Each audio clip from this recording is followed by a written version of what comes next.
What's up, everybody? Welcome to PSI Love You XOXO episode 104. I'm one of your hosts, Greg Miller, alongside Forbes 30 Under 30, aka the future class of video games, aka the OK Beast blessing Adioye Jr. I'm pushing P. What's up, Greg? Pushing P? What the hell? Is this what the kids are saying now? It is what they're saying. Janet knows. Yeah, it's a Gunna song. It's a who song? Gunna? Who's Gunna? Is this a new artist? I don't know how long Gunna's been making music. Like a few years, I feel like I'd say. This is like a more breakout hit, though. I don't know what the last the one was. TikTok. The P song came out like a week ago because the album just came out. Okay, that's Yeah. fair enough. That's fair enough. Yeah. No, The so P now stands for PlayStation. No, it doesn't. I can't imagine that. I promise you, it stands for PlayStation. Yeah, you look it up. Let's see what these lyrics are, because it's probably perverted. Pushing P. What do you mean, really perverted? It feels like P. I feel like I'm in a classroom and Pushing like the P, teacher's like, pushing "What is P. this?" Turn me up, P. Pointers in the Patek and my piece. I'm pushing P. I'm worried the more you read this because like, you're gonna hit some words that you probably we can't don't say want out. no peace. Got a spot across the spot just for peas. Drop the dot and then we plot. Exotic peas. She's not a This is too lesbian much. for P. She turned lesbian. Pushing P. I'm pushing P. Who is this person? It's Gunner. I don't know about this Gunna fella. That line was questionable. That last line was questionable, but you know, What? it's okay. That last line is the line that's making the rounds because that is the one where everybody's like, "What the fuck does this even mean?" Like we're accepting up to this point, even though he never tells us what Well, P stands it's- for. it's in that when he same says genre- she's pushing lesbian is where everybody's like, "All right, we It's gotta in that understand." what same this means. genre of when Drake was like said that she's a lesbian, girl, me too, and everyone's like, this doesn't. Not only does this not mean anything, I think this is offensive. But like, what's happening here? What's the breakdown? I am glad though, that, like with that Drake line, I feel like everybody was on the same page of like, this doesn't. I don't think that's an okay I thing to think say. that's why he made it though, which Oh, is of more course. frustrating, right? Like Drake with the hot takes. He's making it for the meme. Yeah, Greg, it Greg has that definitely look was on a his, meme on his moment. face that he's Well, still reading the lyrics and he's wondering. No, what I appreciate is like I have no idea what he's talking about. Pushing P. Is there a drug named P? I don't know, and I don't want to know. You know what I mean? They say P might stand for player or pimp. It's If just you're a thing pushing that's P, said. I've been hit with a few shells, but I don't walk with a limp. I might. I assumed it was penis. No. No. Well, here's where I appreciate. Like, I don't know this man, Gunna. I've met him for the first time right here on the show or Friend of whatever. the show. What I appreciate is how many P words he uses here in Secession. 3 P's, pop, pouring, Porsche, skirt, pushing P. All right, you got me back. A questionable lesbian line, but you got me back with this weird ass pop, pouring, Porsche, skirt, pushing P. Hearing you read these lyrics out loud, it reminds me of like when you hear like the Kids Bop version of a song, or like a teacher trying to be too hip, and they're like, "I can break this down and make it. This is really just a poem." And it's like, I mean, it could be, but you don't have to read it in this way. We could just have You not have to break it done down for the this. classroom. Janet, Yeah. Janet, for the class, do this in iambic pentameter. Can you make God. pushing P? Janet, you were a teacher once. Once upon a time. Did you ever play Kids Bop for the kids in your class? No. My kids were old. Like my kids were like 18, 16. Like, Oh, you're teaching like high school. yeah. I Dang. taught, fun fact, I student taught, which is, you know, for those who don't know, it's when you like during your junior year of college or maybe senior year, depending on your program, you go into schools and you do like shadow and then you do a little bit of teaching yourself. But I was a secondary ed educator. So I taught high school, and tell me why they put me in a class of seniors when I was in like junior year of college. So literally it's like, oh, these kids are 18 and I'm 22. Like, it's just, I'm like, you could literally be on my campus like in 2 months, but we're going to ignore that and pretend that I'm like the authority figure. And like, let's ignore the fact that I'm only like 3 years older than you. Yes, Greg. Yes, Ms. Garcia. So I can only speak to my Oh, own my own instances of how we would torture young children, young teachers in high school. Did they torture you? Did they listen to you? Was there a huge problem? Because I can see it going one of two ways: them torturing you, or you coming in with the Janet Garcia attitude and shutting that shit down right away. Everyone was pretty much good. Okay. I mean, in student teaching too, you have like a mentor teacher who's available to like help out. But no one was ever rude. Like my kids were like intensely well behaved / a little checked out. This was like senior year general English where it's like you weren't, into it enough / didn't have the grades to get into like the honors or like the AP or the IB or whatever. So it's like, I'm just kind of here so I don't get fined vibes. So like the kids were like really quiet and like pretty well behaved. Like sometimes they'd like, there'd be chit chat, but that was pretty much it. I did get one student who didn't like me because they like fished some weird email that like I had with like a other like I was writing at the time already, like doing games writing, and they emailed me from like a weird email account, and they're like, just so you know, I don't like you, and like I don't like how you teach, and some kids like you, but I don't.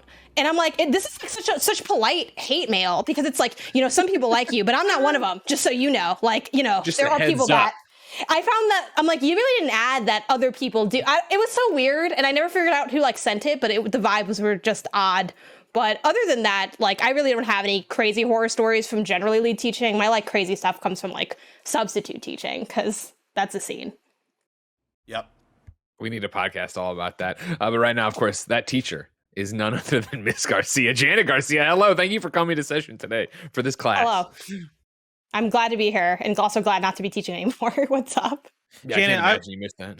I was very excited when the PlayStation wrap-up thing happened late last week, and we all got our stats and numbers for the games we've been playing and the games you've been redeeming. And I saw when the post first started going up, the one I saw requested the most were for Janet Garcia's games redeemed on PS Plus, because that was a number they included in there for some reason. And like I was surprised because like literally just to shame her, People tagged me and they're like, they included this just for you. Like that's what it felt like. Content motivated. Again, they listen to the show. I know you're listening, PlayStation, and I see what you're trying to do here. I mean, to your credit, when I looked at my number, I was actually surprised because like I think I had there was like 36 games, something like that, maybe in the 30s, and I probably had somewhere in the 20s redeemed. And I think the main reason for that is because I already owned a lot of those games. Yeah. I had 10. But like, what was the response to yours?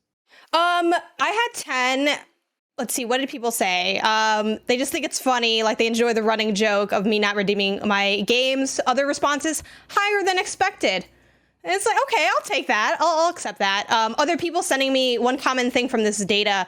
I think it's because of either a glitch or some people suspect if you redeem a game twice, like PS4 and PS5 version, it counts as like two separate games. Because some people were like, it's okay, I'm making up for you. And they're like 44 out of 37 games redeemed. So like a lot of people sent me those kind of stats as well. Yeah, a lot of people just, upset about it, being like, oh my God, Barrett and, memeing stuff like Barrett, Greg, and Bless when they see this, like a bunch of other things like that. I was impressed by the 10 number. 10 was more than I was expecting for the way you talked about it. I wonder I wish I had the 10 offhand on what they were. One of them is definitely Operation Tango, like the game that you and I stand.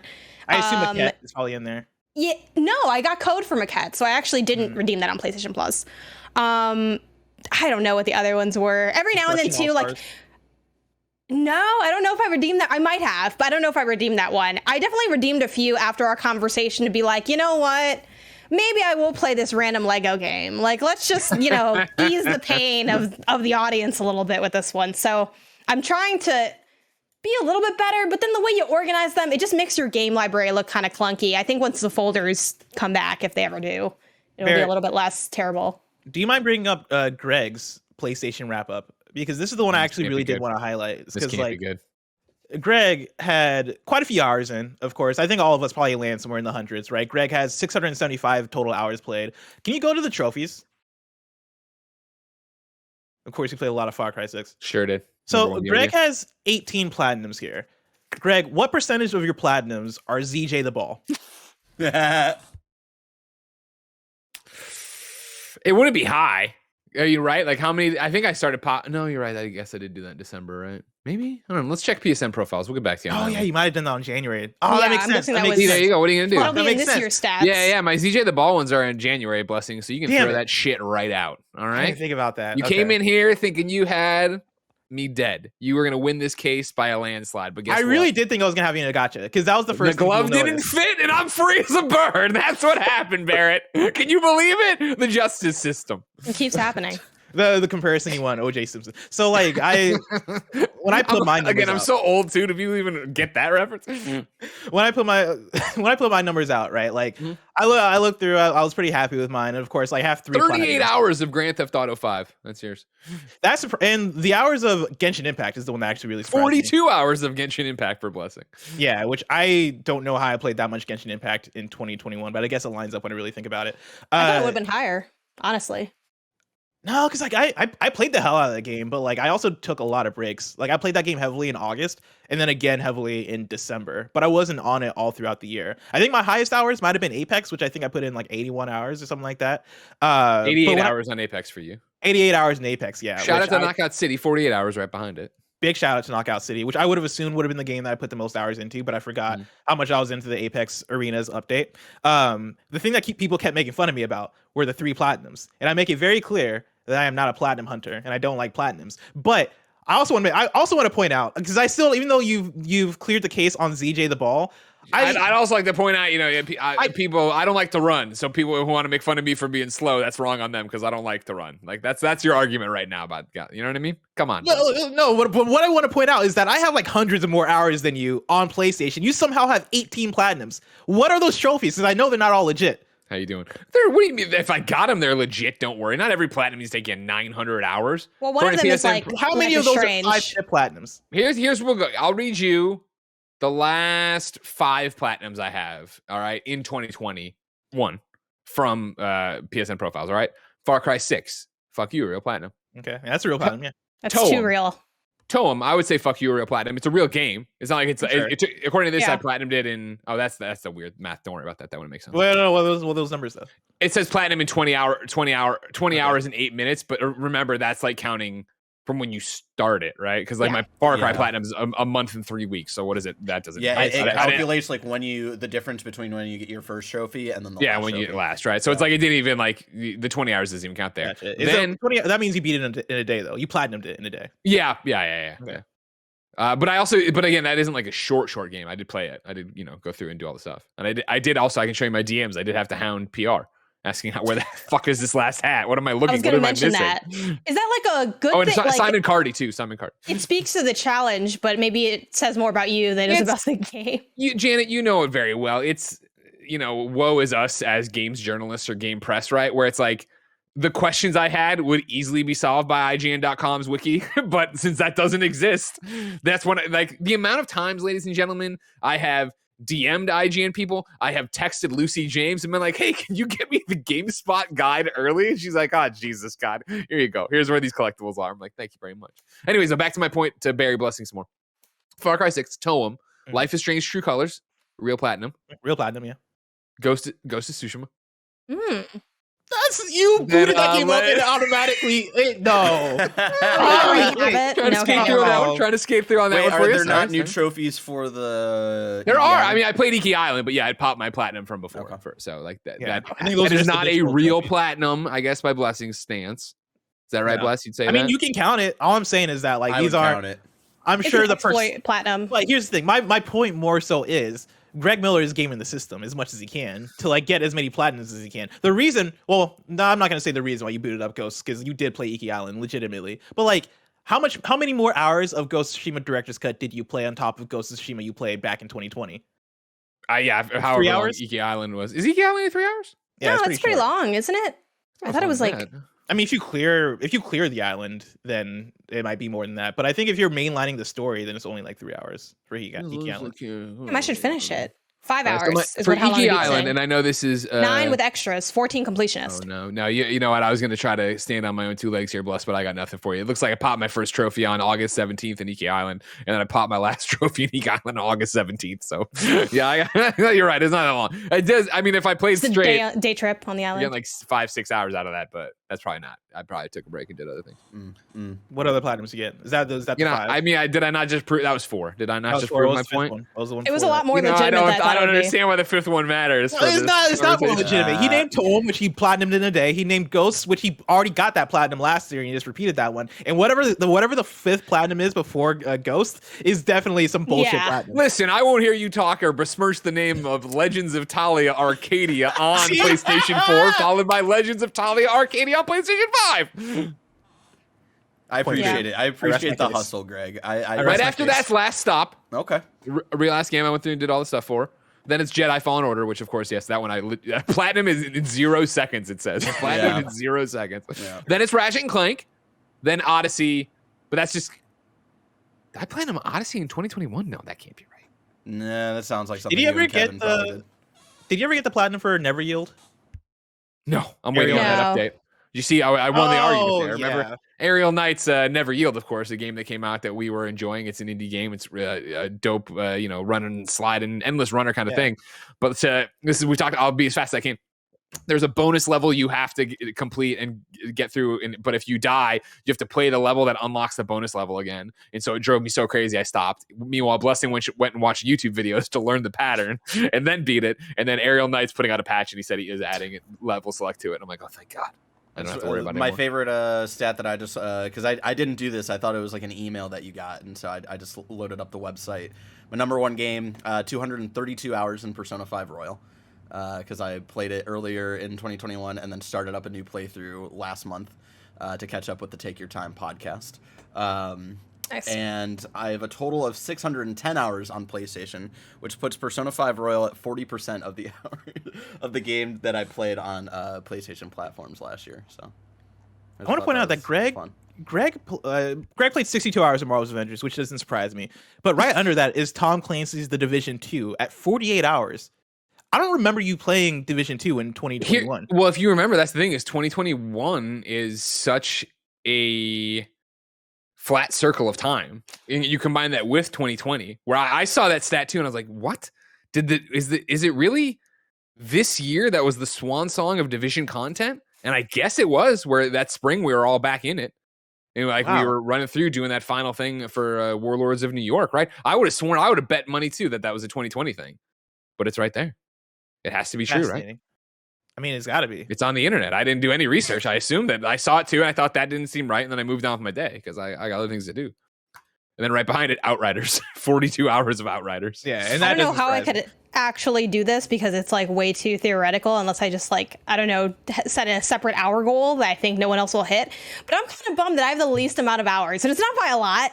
But I have 553. Like I'm kind of like I feel like I was gaming all the time. Like I beat 50 games last year. And I don't know. Like you're not. Well, here's the thing: is you're not in like an ongoing or multiplayer. Yeah, I don't live in the game long enough. But I think we'll see because I think FIFA might help put me over because I play a lot of FIFA. And last year I actually played less FIFA than I usually play, and I still played 73 hours of FIFA. Like I feel like I never played that game.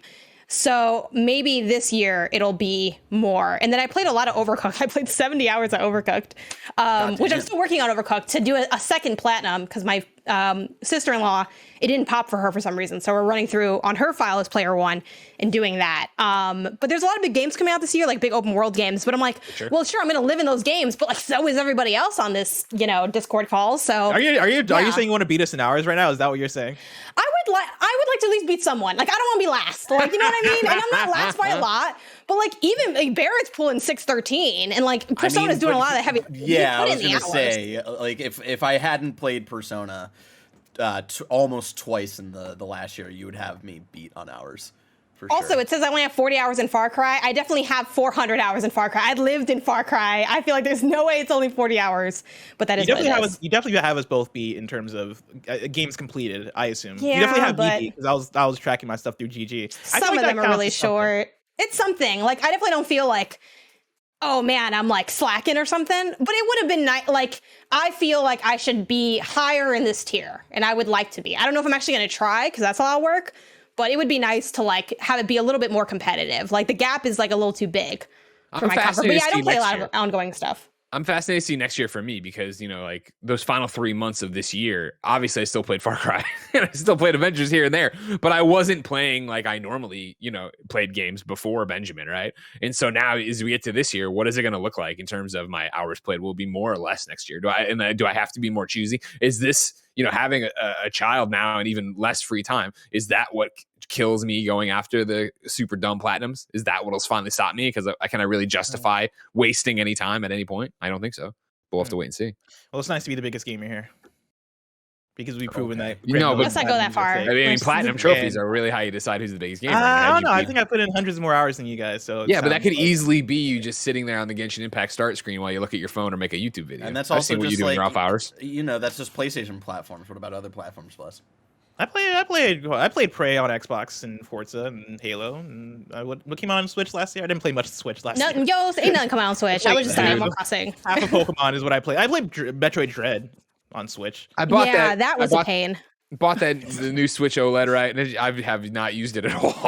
Like it has just sat there. But maybe it's Yeah. Pokemon. I hear good things I was about gonna it. say Pokemon Legends Arceus. I'm about to get Pretty some hours stoked based on on that. everything I heard I'm about okay. that. Like, we probably have to start the show already, but like that being in my draft, I was like, please. And it was so funny because then seeing like Games Daily, the headline being like, oh, like, is this gonna, is this game gonna be good? Or it seems like it's set up to be good. I'm like, a few days ago, y'all were like, is this gonna be bad? I always believed a little bit, not a lot, but just enough for Gary Wood to take this L on the counter pick. So I'm excited to see this happen. And I think this might be a good time to pivot this PlayStation podcast into a Nintendo podcast starting next week as Maybe you Pokemon didn't Legends know. Arceus comes out. Let's do it. There's too Shannon, much are you with happening. me? There's Well, like Dying the fear Light of us 2, merging with there's XCast, Pokemon, like- there's Horizon. There's Listen. too many big games, all right? Xbox has bought Activision Blizzard. It's over. It's over. We need to end the PlayStation podcast rest and in start a peace. Nintendo podcast. Yep. Ladies and gentlemen, how will PlayStation respond to the purchase of Activision Blizzard by Xbox? We will find out on this episode of PS I Love You XOXO, because this is your PlayStation podcast each and every week. Barrett, Blessing, Janet, and myself come together to nerd out about all things PlayStation. If you like that, I just fucked a cup of water. I did. Pushing P. Red bandana cars. I pushing P. I'm Really gonna pee you scary. out your whole endorsement. Wait. I am pushing P. Fucked a bottle of water, and you're not A telling cup me of that- water, he says. He a says cup he of fucked a water, cup and of you're water. not telling me P stands for penis. Like, That's the one line that doesn't even Doesn't. reference a P. I just fucked a cup of water. I'm I just saying. did. I'm just saying. I'm sure a cup of water is like beautiful woman is what that means. I'm assuming this is what Gunner's talking about. I can only assume. I'll look up an Urban Dictionary while you can. If you want to be part of this Genius.com. podcast, you can go to patreon.com/kindafunnygames, where, of course, you could get the show ad-free. You could write in to be part of the show. You could get the exclusive post-show we do. You could be a trog watching live, just like Roger Poconi, who is loving all this P-talk, Rye Gillian, the Lou, Parker, and Game Honestus. If you want to hang out and watch us record the show live, like I said, patreon.com/kindafunnygames. But if you got no bucks to toss our way, it's no big deal. Of course, you can support us on the Epic Game Store with the creator code KindaFunny. You could use that. You make purchases there, and we get some of the money. It works in Fortnite if you're playing on Switch. It works in Rocket League if you're playing on PlayStation. It works anywhere you're using one of those things where you can enter an Epic creator code. If that wasn't enough, of course, you can get this show for free on youtube.com/kindafunnygames, Rooster Teeth, and podcast services around the globe each and every Tuesday morning. Some housekeeping for you. Now, Greg, if I can hop in here, because I'm sure Please I need breaking news about please P. don't. Please you're don't. gonna you're gonna get into ads, or like you're gonna shout out our sponsors. So I figure it's better to put it here than like right after our sponsors. I went to famed website rapgenius.com, I guess now known as just genius.com, where they break down the lyrics of various rap songs. And here, if you highlight the line where he says, "I just fucked a cup of water," in parentheses, I did. Right here in Rap Genius, it says for the annotation, he fucked a cup of water. In actuality, Thugger is pointing out that he had sex with someone whose vagina was very wet, that it could be compared to a cup of water. Hence, he fucked a cup of water. I learned something today, and I appreciate that. And I know right now there's a lot of people driving their van full of nuns, and they're clutching their pearls. Can't believe this is what you need to know. If you take your eye off of the youth and you don't know what they're listening to, music passes you by. You need to know. You need to understand. I'm going to listen to this Gunner tonight. I'll tell you what. And I'm going to learn a thing or two, all right? I'll put the country aside for a second, and I'll listen to him. I'll see what he has to say. No more Charlotte Cardin tonight. I'm listening to Gunner talking about this cup of water. Wait, Charlotte who? Cardin. Charlotte Cardin. Charlotte Cardin. She's a Montreal artist. She's good. I know I got bad taste in music. This is a Jen influence. She's actually good. Don't worry. Okay. See, this I feel like how you must feel when I bring up Gunner, where I've never heard of somebody named, or Like, even remember MGK. the Cactus Jack scenario of like when I brought up MGK, ECW wrestler Cactus Jack. I'll never forget. And then some guy who yeah. worked at McDonald's, I believe, came in and stole it. I remember. You're talking about Travis Scott. You're talking about Travis Scott. No, that's the guy from Blink 182. I'm talking about the guy That's who Travis stole the name Barker. Cactus Jack. No, that's the guy who hosts the Price is Right. Oh my God. Ladies and gentlemen, let's get back on track. It's a huge PlayStation show to talk about. All right. As I was driving in there, if you're listening to this live on a Tuesday, or when it goes live on a Tuesday, we are doing a Kinda Funny Games cast in the afternoon over on patreon.com/KindaFunnyGames. That is our annual predictions podcast. We'll make the craziest predictions we can to try to win some points and see if I can repeat as champion once again for 2022. You can get that, like I said, patreon.com/KindaFunnyGames as we record it live, ad free after, or of course you get it for free, youtube.com/KindaFunnyGames, roosterteeth.com, podcast services around the globe. Of course, there's still new merch up on kindafunny.com/store. I'm wearing it right now. One of them, the sweatshirt. There'll be new stuff in February. Remember, we have new lines for every month. There'll be new stuff in February. So go check out this stuff or wait and then buy it all at once. You could also be like our Patreon producers, James Davis, a.k.a. at James Davis Makes, Praise Portillo, Greg Miller's back and better than ever, Pranksy, Delaney Twinning, Tyler Ross, First Responder ND, Julian the Gluten-Free Gamer, James Hastings, Casey Andrews, and of course our sponsors, Purple Mattress and Babel, but we'll tell you about them later. For now, let's begin the show with what is, and forever will be, topic of the show. Well, you'd think we were just bullshitting around for 30 minutes because there was nothing to talk about. Actually, the video game world's been rocked off as access since we last talked to you because, of course, Xbox has bought Activision Blizzard. Microsoft has purchased Activision Blizzard. Obviously, the ink is not dry on the contract. They have announced their intent to purchase them for $68.7 billion, Blessing. A lot of money. A lot of money. Of course, I'm sure I don't need to tell you Activision Blizzard makes games such as Call of Duty, World of Warcraft, Overwatch, Diablo, and the list goes on. This, of course, also includes King, so you're getting stuff like Candy Crush Saga. But, of course, the Vita is dead. Why would we talk about mobile gaming? You also might say, well, why would you talk about this on a PlayStation podcast? Well, we need to have the conversation of how does PlayStation respond to this? This is the thing that was kicked around a lot in comments. I saw people tweeting at me about it. Obviously, PS I Love You, XOXO, your PlayStation podcast is going to be the place to have a long conversation about this. But I know in the past, when we've talked about Xbox Game Pass in this show, people pop up and they throw their hands in the air. They say this is a PlayStation podcast. What does it matter what the other guy is doing? I will point out to you two things, ladies and gentlemen. Sony shares fell 13% following the news of Xbox Activision Blizzard deal. On top of that, Call of Duty Vanguard and Call of Duty Black Ops Cold War were number 1 and number 2 best-selling games for 2021 in the U.S. If that wasn't enough, they were able to get in there, pry a statement out of Sony about all this, that when this is happening, because of course, what does this mean? Are we getting into an Xbox Bethesda deal where now Starfield from Bethesda will be exclusive to Xbox when you might have been expecting to play that on your PlayStation? A Sony spokesperson told the Wall Street Journal on Thursday, quote, "We expect that Microsoft will abide by the contractual agreements and continue to ensure Activision games are multi-platform."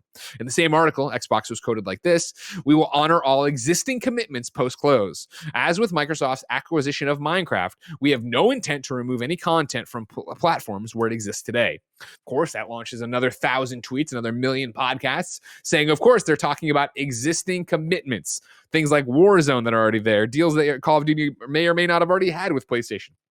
What does this mean going forward? What could possibly happen to Call of Duty, the biggest franchise, the biggest game on PlayStation? On January 20th, Phil Spencer, head of Xbox, tweeted this: "Had good calls this week with leaders at Sony. I confirmed our intent to honor all existing agreements upon acquisition of Activision Blizzard and our desire to keep Call of Duty on PlayStation. Sony is an important part of our industry and we value our relationship." Blessing, I feel like I see you every day around the water cooler.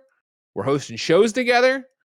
I want to get a tandem bike, but you refuse. I haven't heard from Janet Garcia. Janet Garcia, where were you when the world stopped turning with this Xbox Activision deal? And then how does Sony respond? I was just waking up. I checked my phone as I often do. Maybe you shouldn't do that the first thing you wake up. That's what I do. I do it too. It's bad. Bouncing between snoozing alarms and kind of just scrolling and seeing like what's going on. And I'm not sure where like the first outlet that I saw the tweet from, but I saw it and then I was like, I'm awake now. I'm scrolling. I'm reading everything. There's like 8 hot takes coming in, like 5 different reports that are like, oh, it's probably this thing, but we can't confirm this thing. Also, we can't confirm anything because you can never confirm anything. And then people, having the conspiracy theory of, oh, so this is what they meant by reevaluating the relationship. This sucks, but maybe it's good. But also, the layers of, Bobby Kotick, and what does this mean? Well, obviously he'll probably be gone, but we don't know that yet. And like just so much compounded many wrinkles. Stress and thoughts and questions, all happening at once. So yeah, it was really overwhelming and really wild. Obviously, we've seen Microsoft make big acquisitions before, but this totally eclipses what Bethesda was, which was still a big deal, and people were talking about it. But this is like monumental, and I think the big reason or the stark difference here is just like the cost and the general impact that it may have. Like, there's a lot of conversation, and, y'all had it over on Gamescast talking about, is this good? Is this bad? Like, do we have to wait and see? And yes, obviously the answer is always you have to wait and see how it pans out, because that's always the answer, and with the same person, Greg. But it's a lot of stress and questions. And I think that big question is really related to the Call of Duty one, because for everything else, I think it's pretty safe to say we're going to see exclusives moving forward on that. I think Call of Duty, relying so heavily on having a big player base and being such a big part of gaming, it does bring the question of like, well, maybe we'll see it still on PlayStation, but it'll be on Game Pass, so maybe it's still just more appealing there. It could cut either way. I think as far as how does PlayStation respond, we really need Spartacus to be good. I mean, we need that already, but now we really do need that. And I think it also begs the question of, is this now very officially, in a big way, a race to pick up whatever big third parties remain until there is no such thing as a third party? There's first party and indie, and that's it. And if PlayStation doesn't join that race, is it only a matter of time until Microsoft eclipses everything? And then it doesn't really matter how good or not good of a deal Game Pass is. It's that or nothing. I kind of tweeted out, Microsoft is trying not to just be the best deal in gaming, but the only deal in gaming, which obviously that's up for debate on what their intentions are with what the real true intentions are going to end up being when we see their actions in place. But it definitely puts a lot of pressure. And I think a lot of people are rightfully nervous about what this means for the future of PlayStation and the power of PlayStation. Obviously, there's so many things that PlayStation has going for it that are strengths, but those only take you so far. So it's that question of like, where do we go from here? Blessing.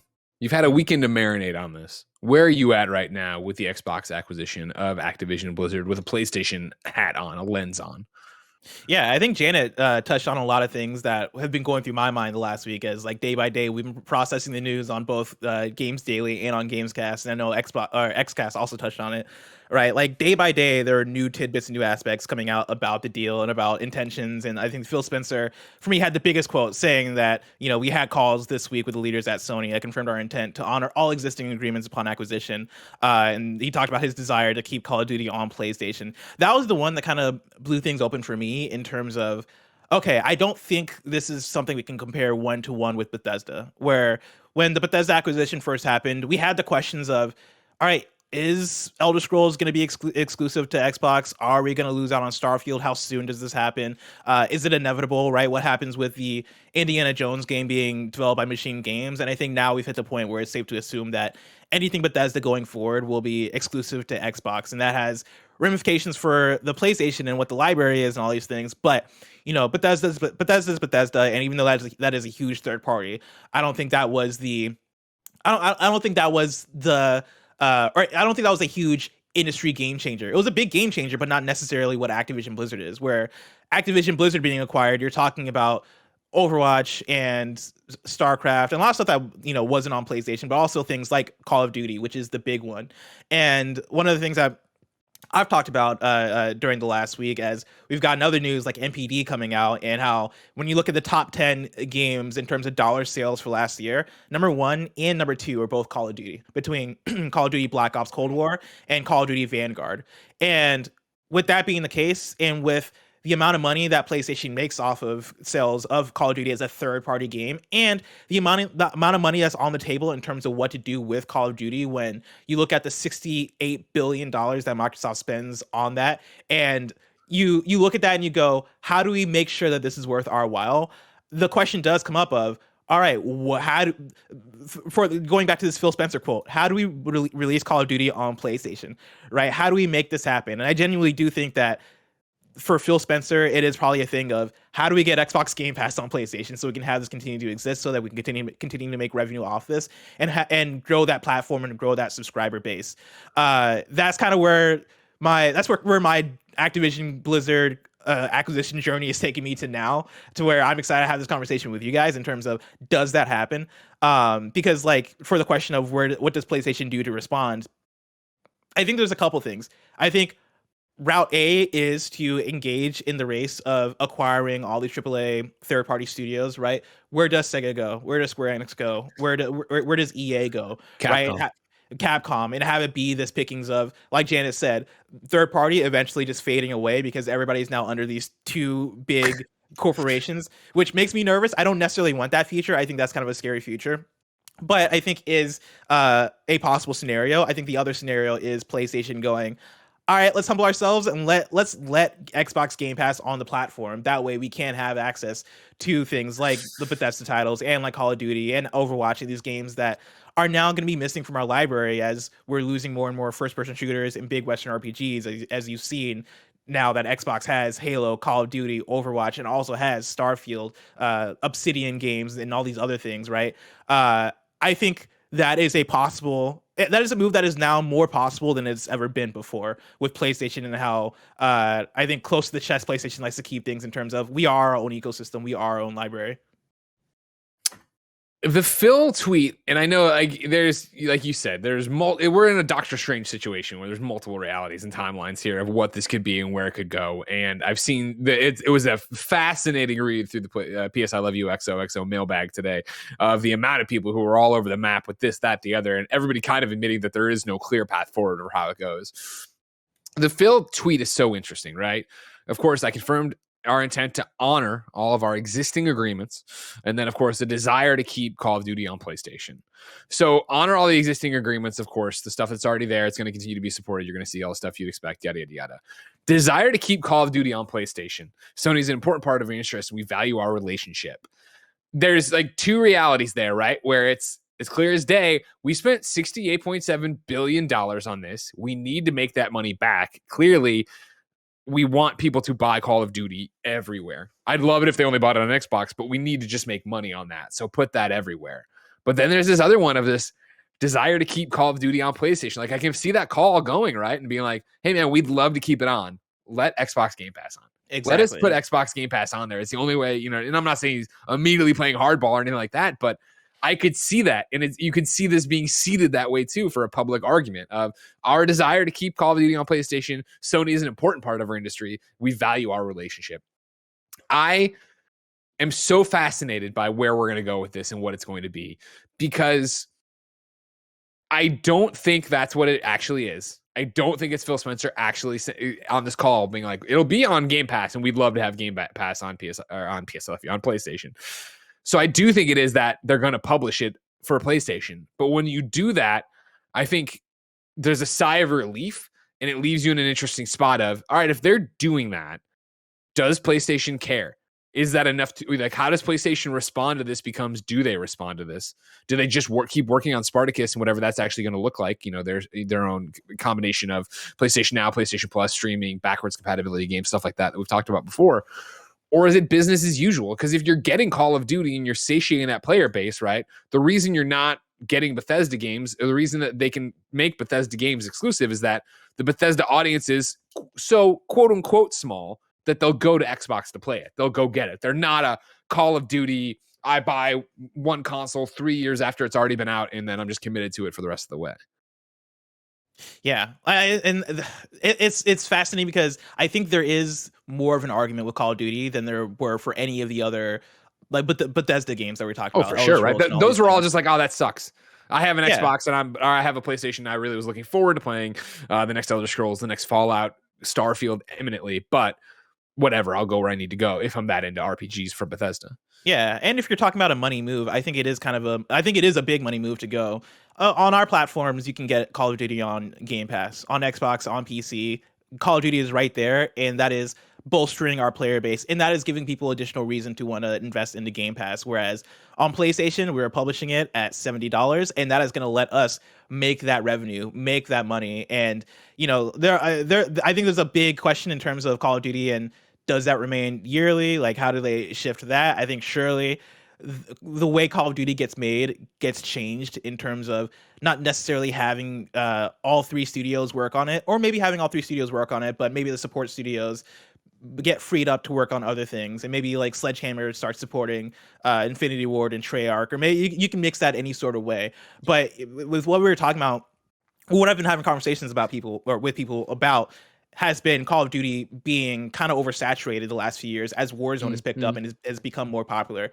I think Call of Duty, this is an interesting time for Call of Duty to be acquired as an IP, not only because of what's been going on with Activision Blizzard and the workforce and all that, but because Call of Duty, even though it's killing it in terms of numbers, when you talk about Call of Duty compared to other Call of Duties, there's been kind of a weird turbulence, and that is combined with sales, also with studio output, where that cadence of Treyarch, Infinity Ward, Sledgehammer has been shaking up the last few years because of reports of certain studios not being able to get things together on time, or with Black Ops 4, the single player campaign not being able to get put together on time, therefore that game shipped without a single player campaign.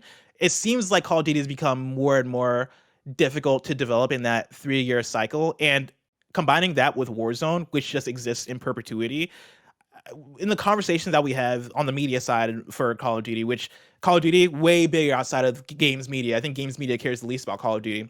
For sure. But even with the conversations we have, there is that thing of like Call of Duty Vanguard. I feel like I heard nobody talk about it. Even the last generation of Call of Duty, I feel like I've heard conversations get more and more chill and muted in our spaces, and I wonder how much of that is just oversaturation, fatigue, right? Us and this is something for the last decade, over the last decade. But also to that point, you mentioned like the media doesn't really, we're not the biggest audience. I guess, you're more likely to be in media and not care about Call of Duty than the inverse. Obviously people are still buying it. Like, it doesn't need to be, could it be better? Sure. But it's like, there's stuff you do for art and there's stuff you do for money. And I feel like if you're making art for money, you are inherently conceding parts of each of those aspects for the other, and it's like a push and pull between them. So while I definitely think Microsoft has developed a ethos that supports delaying things and putting things out when they're ready, and like we'd rather take longer to make a good product. So I could definitely see a world where they do that with Call of Duty, but at the same time, it sells really well. People are still going to buy it. You could just keep it as business as usual in that regard and do just fine. I think as far as the desire to keep it on PlayStation, to me that reads as, if it's on PlayStation, it won't be like the best deal in the sense of like the timed exclusive stuff to it. Not only will it be like, well, you can get it on Game Pass and it's inherently cheaper than paying full price on PlayStation, but also like those kind of, like early beta, limited, whatever, like that stuff's going to be on Xbox. Yeah, like the better the Uno experience reverse will be card on Xbox. Of like, exactly. I forget which one it was a couple of years ago. I think it might have been Modern Warfare, where there was some special ops mode that came to PlayStation first over the year, and that caused a storm of people being like, oh, what the fuck? Like, only one platform gets this mode. Turns out the mode wasn't that great anyway, but stuff like that for sure. Now, like, if Call of Duty comes out on all platforms, Xbox is going to get that stuff first now going forward. Let alone, just the Game Pass deal, right? And what you're saying, and exclusive skins, stuff like that just makes sense. I do think that you'll see them I think when they're underneath the Xbox banner, I do think even though they want to make their money back and they want to do this stuff, and I do think they'll keep it multi-platform without the strong arming of Xbox Game Pass, I do think you'll see them step back, reassess, and change it. Like, I think it's funny, even Bless, when you talk about it and you're like, Sledgehammer, Treyarch, Infinity Ward, like maybe they do this, maybe they pivot that way. I do think that this opens it up to Xbox Studios to be like, what would a 343, and I'm not saying this would happen, but what would a 343 Call of Duty look like? And I think, it was really fascinating, this, where we all had these millions of conversations. There was so much information last week, to have Phil Spencer talking about, or us talk about initially, like, oh man, they bring in all these developers like Toys for Bob that made Crash Bandicoot, but then got, saddled with being a Call of Duty studio. Oh, Beanox, who made all the Spider-Man games, then got saddled with being a Call of Duty studio. Then Raven, who made the Wolverine game, then got like, I was like, oh my God, I hope that this gets the boot off their neck, that they're able to do something different if they want to. And it was this conversation, well, it's $68 billion, like, what you're hiring them to make that. And then Phil Spencer was in the press talking about the fact of like, well, no, they have all these cool things, and I'd love them to talk about what they want to make and where they go with it. And then Kat Bailey from IGN had an article that was Call of Duty could move away from annual releases, according to a new report. In the wake of Microsoft's blockbuster acquisition of Activision Blizzard, some Call of Duty devs are reportedly eager to move away from the annualized release schedule that has defined the series through much of its existence. In a new article that provides an overview of Activision Blizzard's internal reactions to the acquisition, Bloomberg reports that, quote, high-level employees have discussed ditching Call of Duty's current release schedule. These developers are said to feel that slowing the franchise's release cadence would please players who have grown weary of Call of Duty's steady drumbeat of releases. And I think it's back to, yes, the press, like we're talking about, where granted, I'm in a weird spot, I guess, for, bugging out to have the baby or whatever. Did not hear anything about Vanguard. Now, granted, I not only did I hear anything about Vanguard because I was having a baby, it was still hot on the heels of Activision Blizzard being a shit place to work where, they're treating their employees like trash. So it wasn't like the best time for people to run out and have their banners unfurl for that game.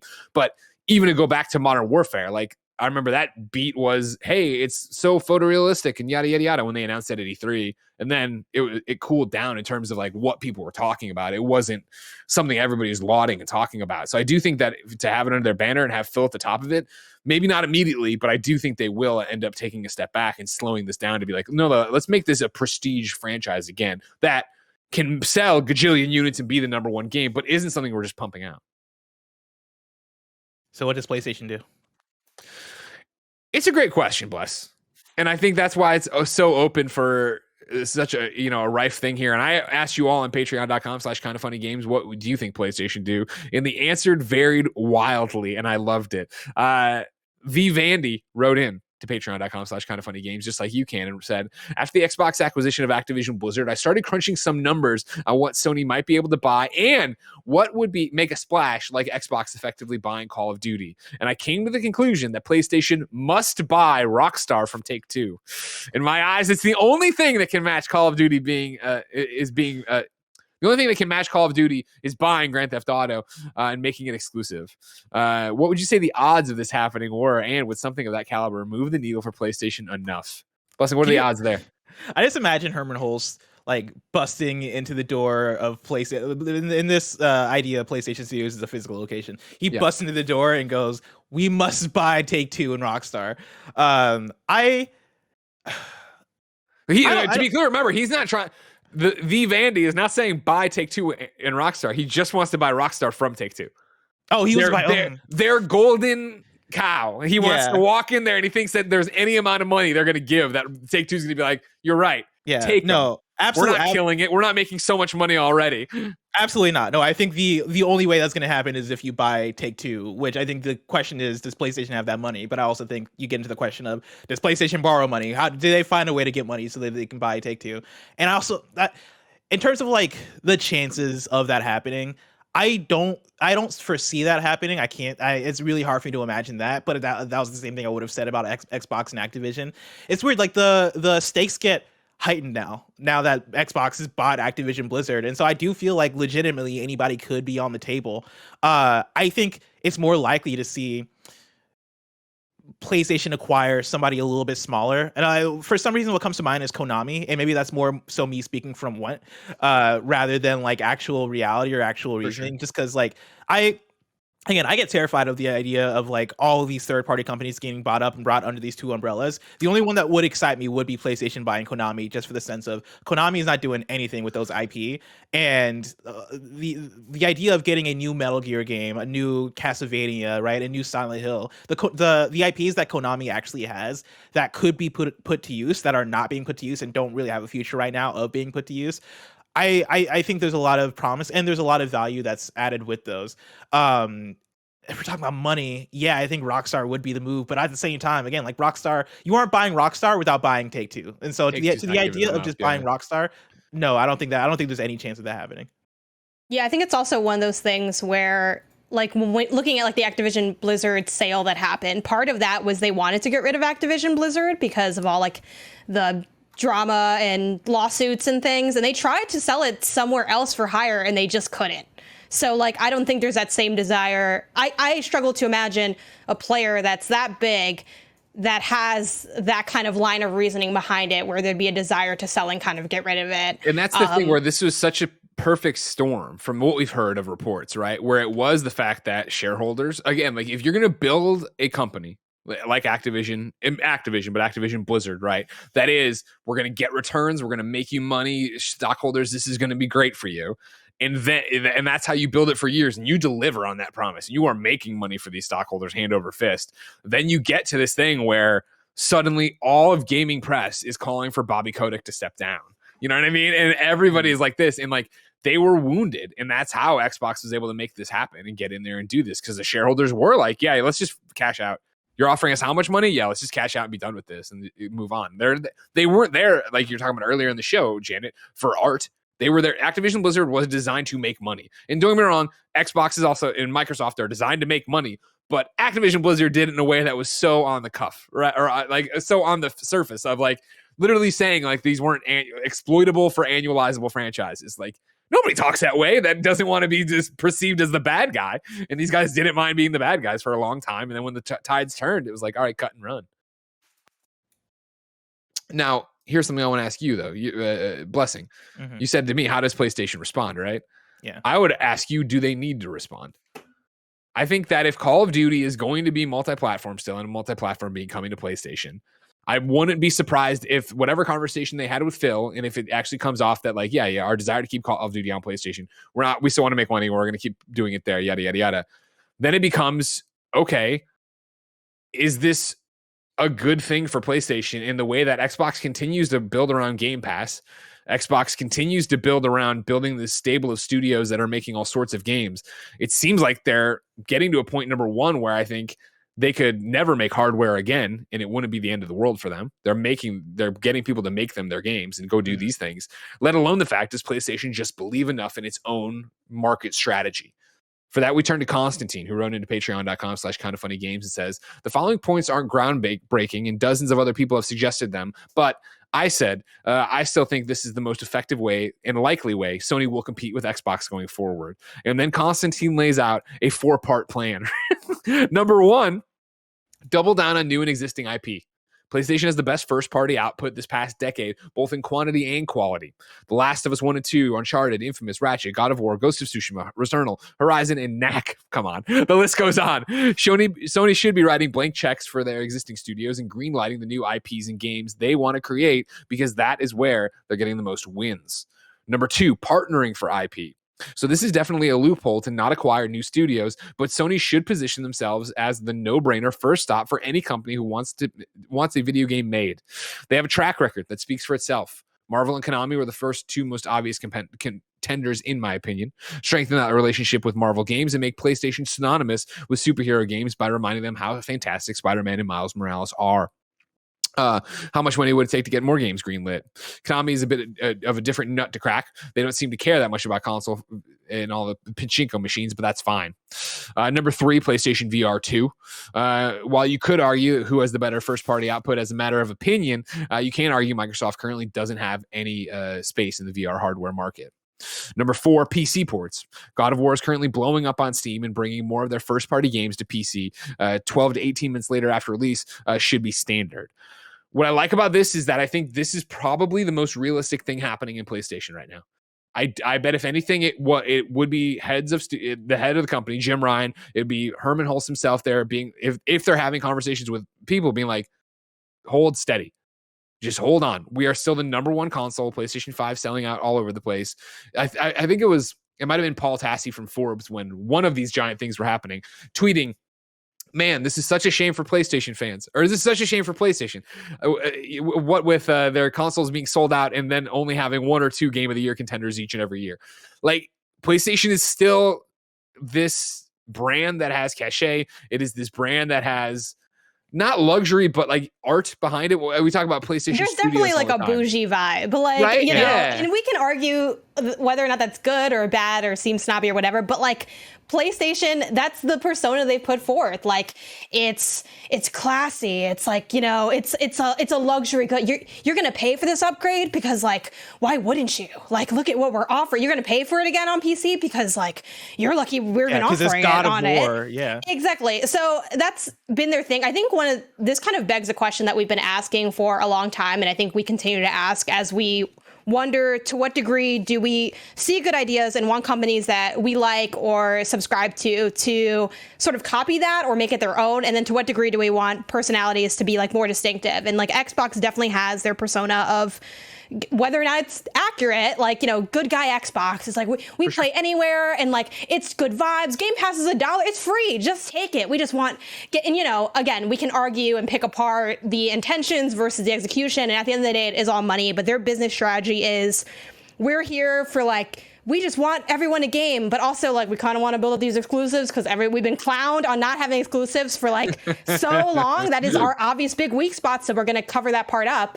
I think the question here does become like, what are PlayStation's weak spots, and to what degree do we want to see PlayStation emulate what Xbox does, and to what degree do we want to see them carve their own path, and like how do they make that path an enticing one when you look at what Microsoft has to offer? So I like this plan a lot too, though I don't know how I feel about the PC ports, and not in a I want my like exclusive stay exclusive kind of way either, but just like what makes more sense. And like there are aspects of PlayStation's strategy that just feel like a worse version of what Xbox does. And by that I mean like the PlayStation, the PC ports. It's like, okay, well, this is cool that it shows up, but it shows up super late and we have to pay for it. So is that not inherently worse than how Microsoft does it in terms of access and price point? I don't see any benefit to that strategy other than, you know, keeping it like there's a reason to get the console, which again, I think that's a fair strategy. I'm not saying they should change, but there are elements where it's like, if you're going to emulate Xbox and it's like not as good of a version, like, is that even worth emulating is kind of the question that I end up having. I think that goes back to the bougie thing of PlayStation does it that way because they're PlayStation, and this is how we view our games, right? If you're gonna get God of War on PS5, you still gotta pay for it again on PC because it's God of motherfucking War, and like it is your game of the year, right? It is so many people's favorite game, and it is a thing that we're treating this way. Partly, I do think because of the strategy as well, because the PlayStation first party strategy has been what it has been for a while now, which is we are creating these games for our platform so that we can sell consoles, and that is at the forefront of how we make money with this thing, right? We're selling the software, and the software is selling the hardware, and you're buying it all. And when you start putting that stuff day and date, or when you start even like allowing I guess cross buy between PC and PlayStation, as much as I would love that, because I think that would be such an incredible move, it's hard for me to imagine that actually happening because of, at least right now, because of PlayStation's current strategy of consoles. That is our platform. That is what we sell here. I do think this whole conversation gets interesting in terms of like, does PlayStation need to respond? And I also like Constantine's whole plan here. I think the PSVR 2 part is the part that I see, and I'm like, is that like part of the plan for success? Same. Or is that PlayStation's here's my thing: hobby? is That's like your weird art project, which I like. Like, go make your weird art. Yeah, I hear you, and I agree that like all four of Constantine's pillars here are not created equal. But I do fully believe that would be inside of PlayStation what they're thinking and saying. Of like, we have all these things and we're not competing on that front. Like, clearly we're competing, but we're not on so many different levels. And again, like, you look at the PlayStation Studios banner and the roster and granted they've expanded it this year, but again, usually they're bringing in people they've worked with for years, and that they're finally making it official, finally putting a ring on it, right?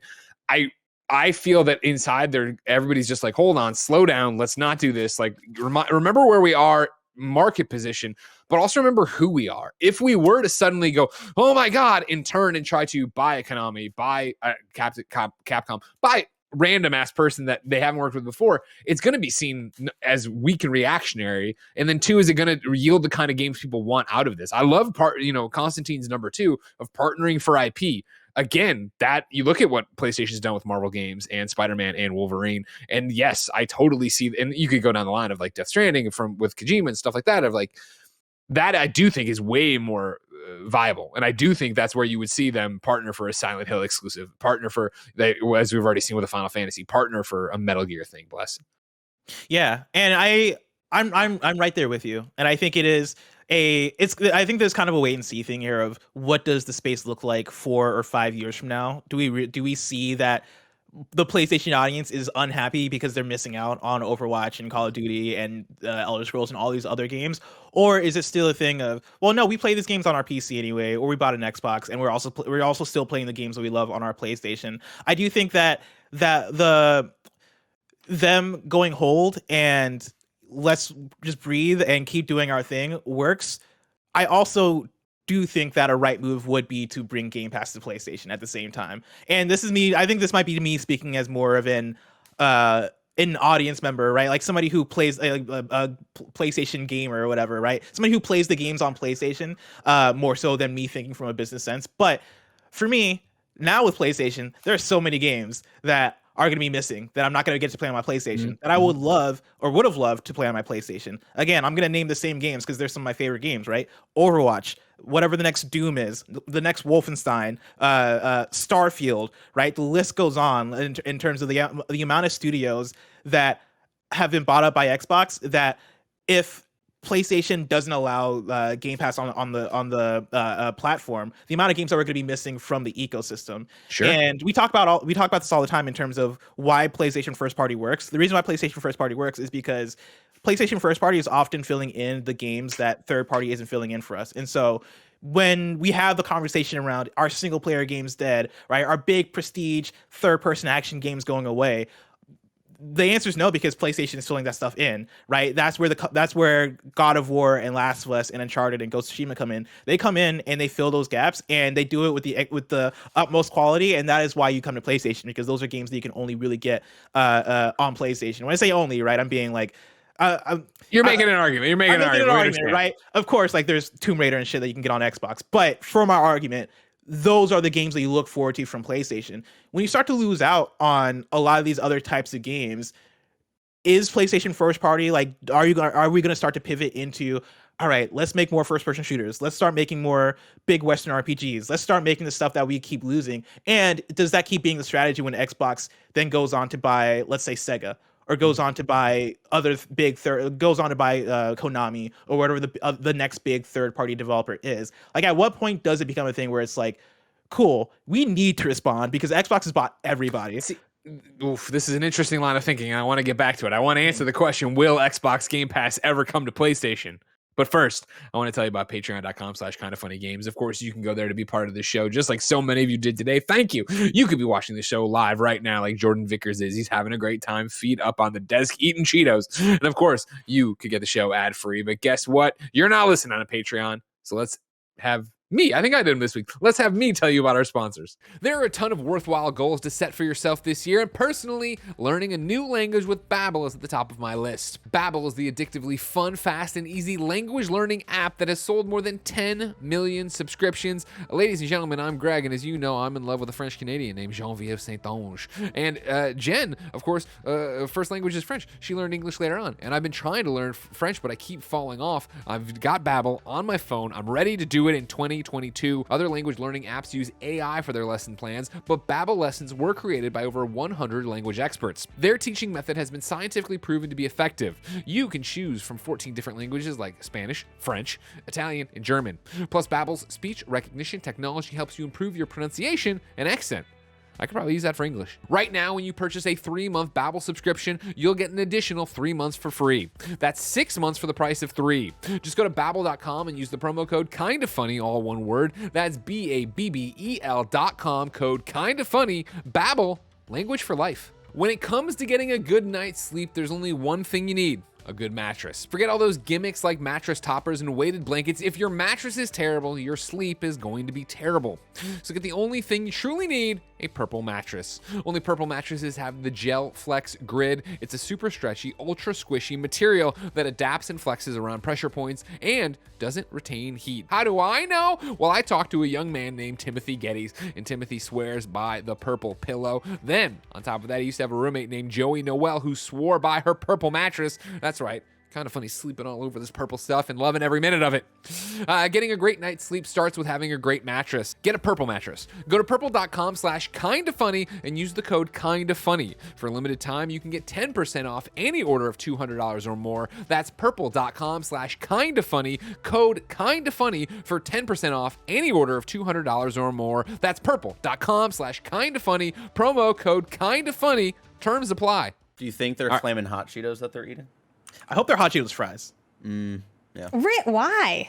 Oh, because I love Hot Cheetos fries. Really? But is that your favorite iteration of the Hot Cheeto? Yeah. Easily. Really? Yeah. Easily. That's weird. Really? I don't think it's weird. Yeah, the classic ones are the best ones. Greg, can you call Andy Cortez? Yeah, sure. Because I feel like Andy Cortez is my authority when it comes to junk food and snacks, and I think he'd agree with me. The Hot Cheetos fries might be the pinnacle of Hot Cheetos. Okay, hold on. I looked over at Discord. I don't see him on there. You know what I mean? Because it would make him easy to join. If only somebody lived with him. I could just tell him to get on the thing. I mean, he definitely just left the Discord because it's 2:09. The fries are fun, but they're not better than the original Hot Cheetos. I don't eat the fries for fun. I eat the fries because they're a satisfying snack for a Monday night. You know what I mean? Like, I'm scared when I go to answers. 7-Eleven, I'm immediately making those fries. Andy Cortez, you're live on PS I Love You XOXO. How are you? I'm doing fantastic. We just finished playing It Takes Two a little bit. How's it going? Oh, how was that? Did you have fun? It's a great game. Oh, real good game, yeah. Real good game. So it's one of those things is, Blessing's asking you a question, but you can't hear Blessing. So I'm gonna parrot the question to you. But the question is basically boiled down to this. Are Hot Cheetos fries the pinnacle of the Hot Cheetos pyramid? Are they the best? You want me to hop into the Discord or what? Yeah, that'd be great. Sorry, I didn't see you, and he said call you, and I already have my phone out. You know how I am. I get anxious. Yeah, I see things. I gotta go make it happen. Be there in a bit. All right. Well, don't take too long. It's kind of like a thing that's happening right Take now. like 10 minutes. Oh, he just jumped in here. Hello. Hello. How's it going? Good. How What are is you? the best iteration of the Hot Cheeto? What is the best iteration of the Flamin' Hot snack? Yes.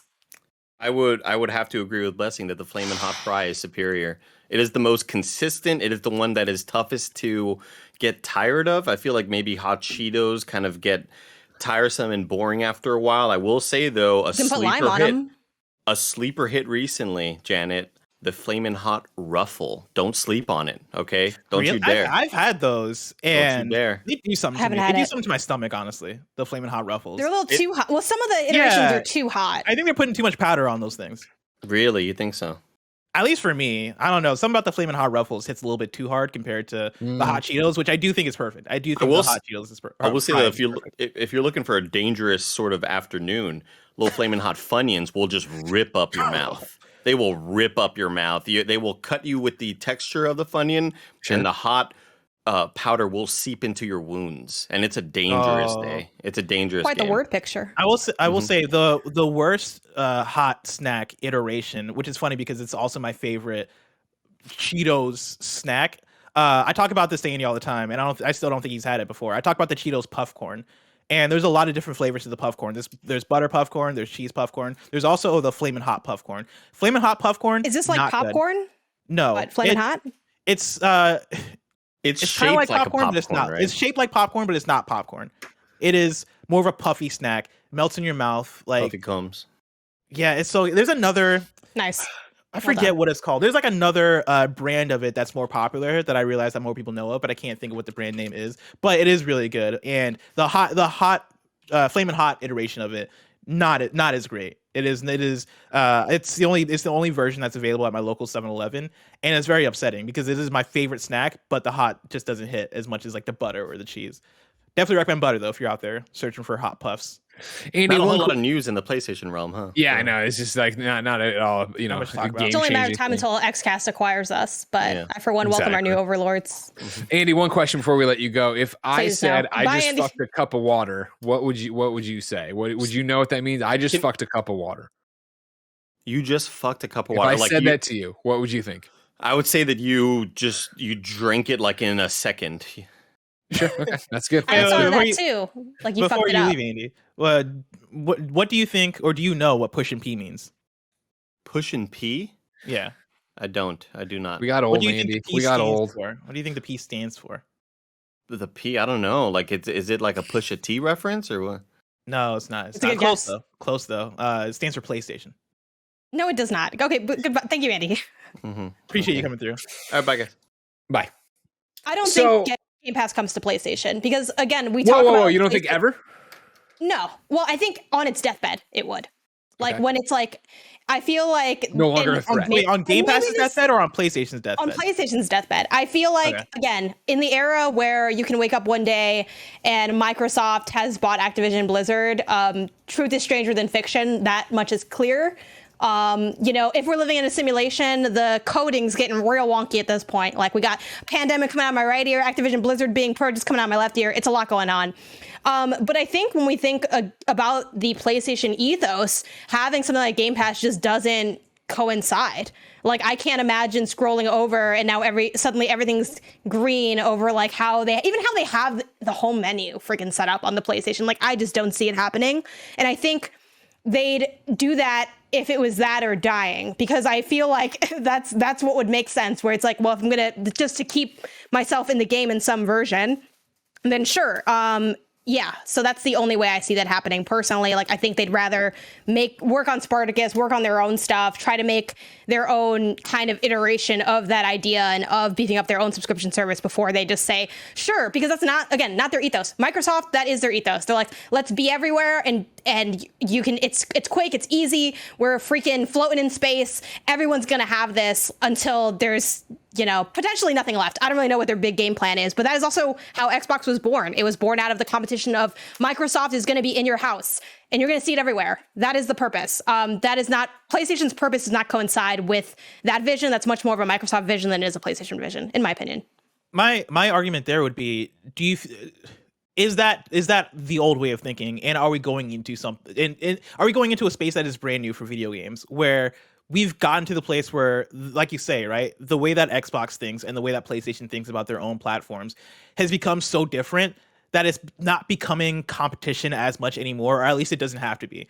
Because that's where I'm at, where it's hard for me to now compare PlayStation to Xbox one for one, because they are going in such divergent paths. When I think of PlayStation as a platform now, I think of PlayStation more similarly to Nintendo, where it is, we do what we do here, and we are making a specific tailored experience for our audience, and it is the box, and you are coming here to play the games that we make that is different from anything you can get anywhere else. That is the way that Nintendo operates.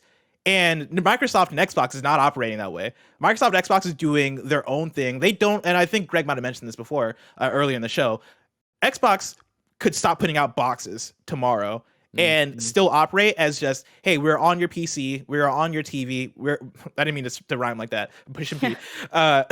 we are streaming to your phone, we are in all these different places, and Xbox is no longer a box.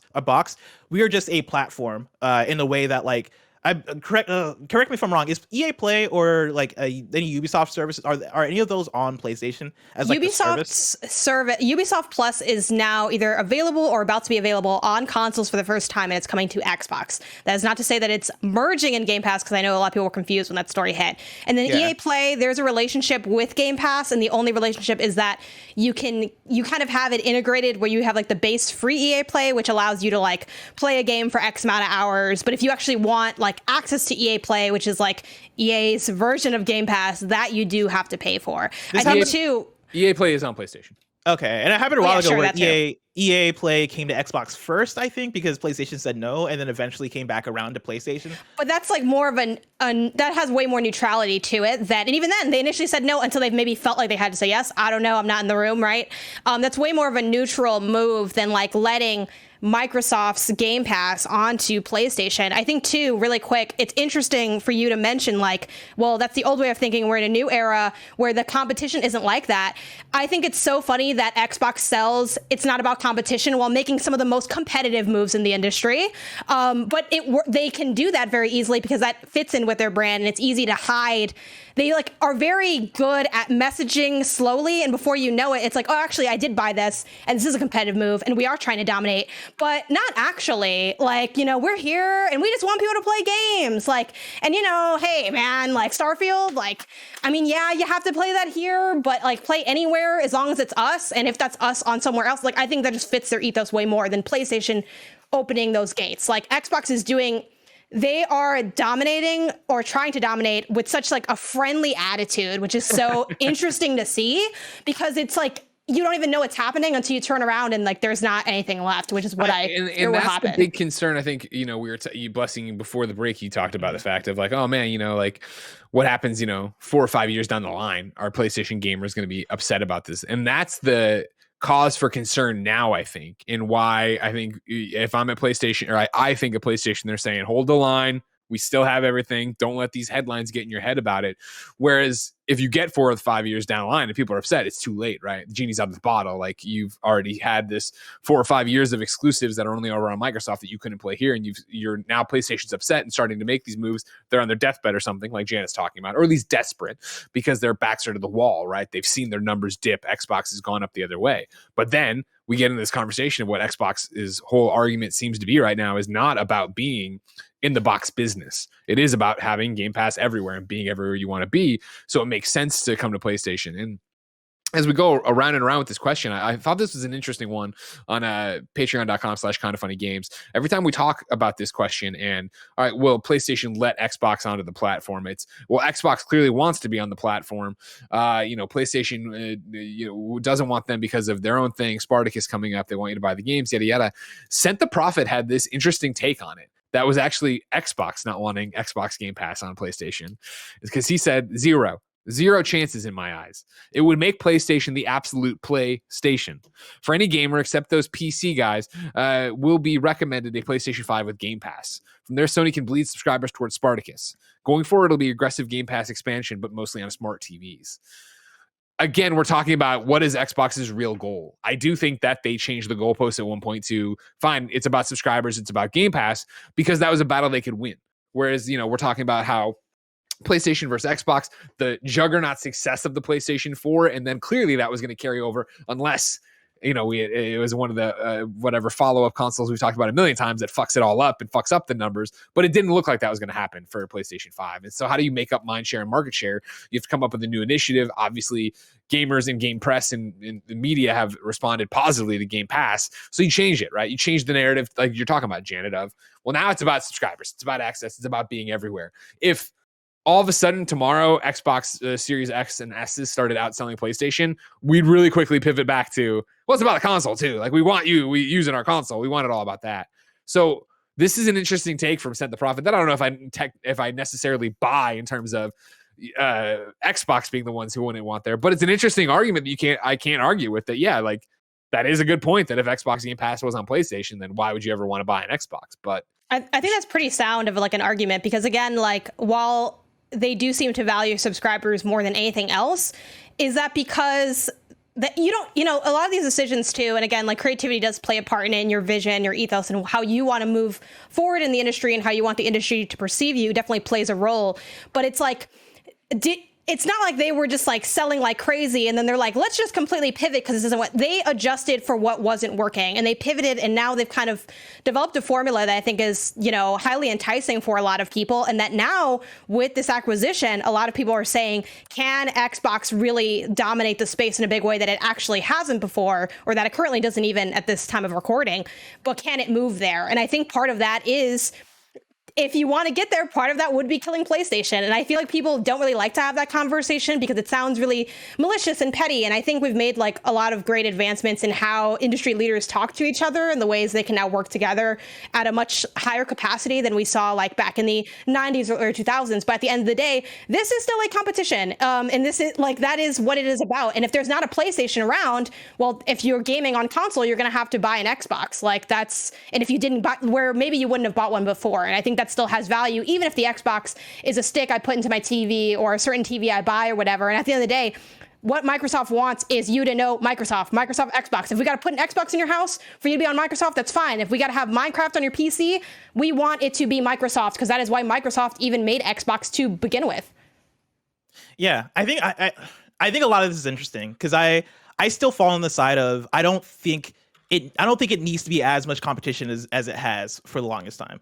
I still do think that, and there was an article we read last week, and I forget who wrote the article and exactly what the aim was, but they were comparing the acquisition of Activision Blizzard as a competitive move more against the Amazons and the Googles and the bigger companies of the world as opposed to PlayStation.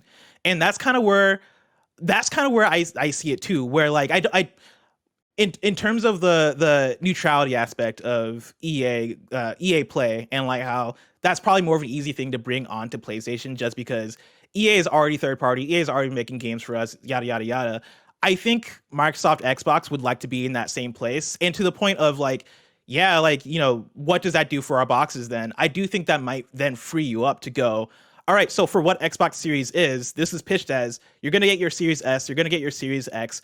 What if we can just keep making series consoles now that we have Xbox Game Pass on PlayStation? Now let's make something way more powerful than PS5 that we can sell at like $800 or something ridiculous, because you have a box that you can get these on that is as powerful as the PS5, because it literally is the PS5, and then go on to make our streaming stick at $100 or $50 or whatever that might be, and have a way more range, a way bigger range of tiered consoles. Like, I think there are very interesting ways you can go with it, especially if they shift, and it seems like they're making this shift.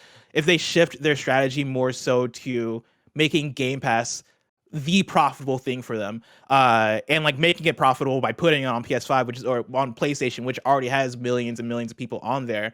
I don't know. I think there's a lot you can do with it. But it's weird and complicated and different, which makes it really, really difficult to kind of break down and think about in a way where it all makes sense and we're all playing together, even though these are still competitive companies.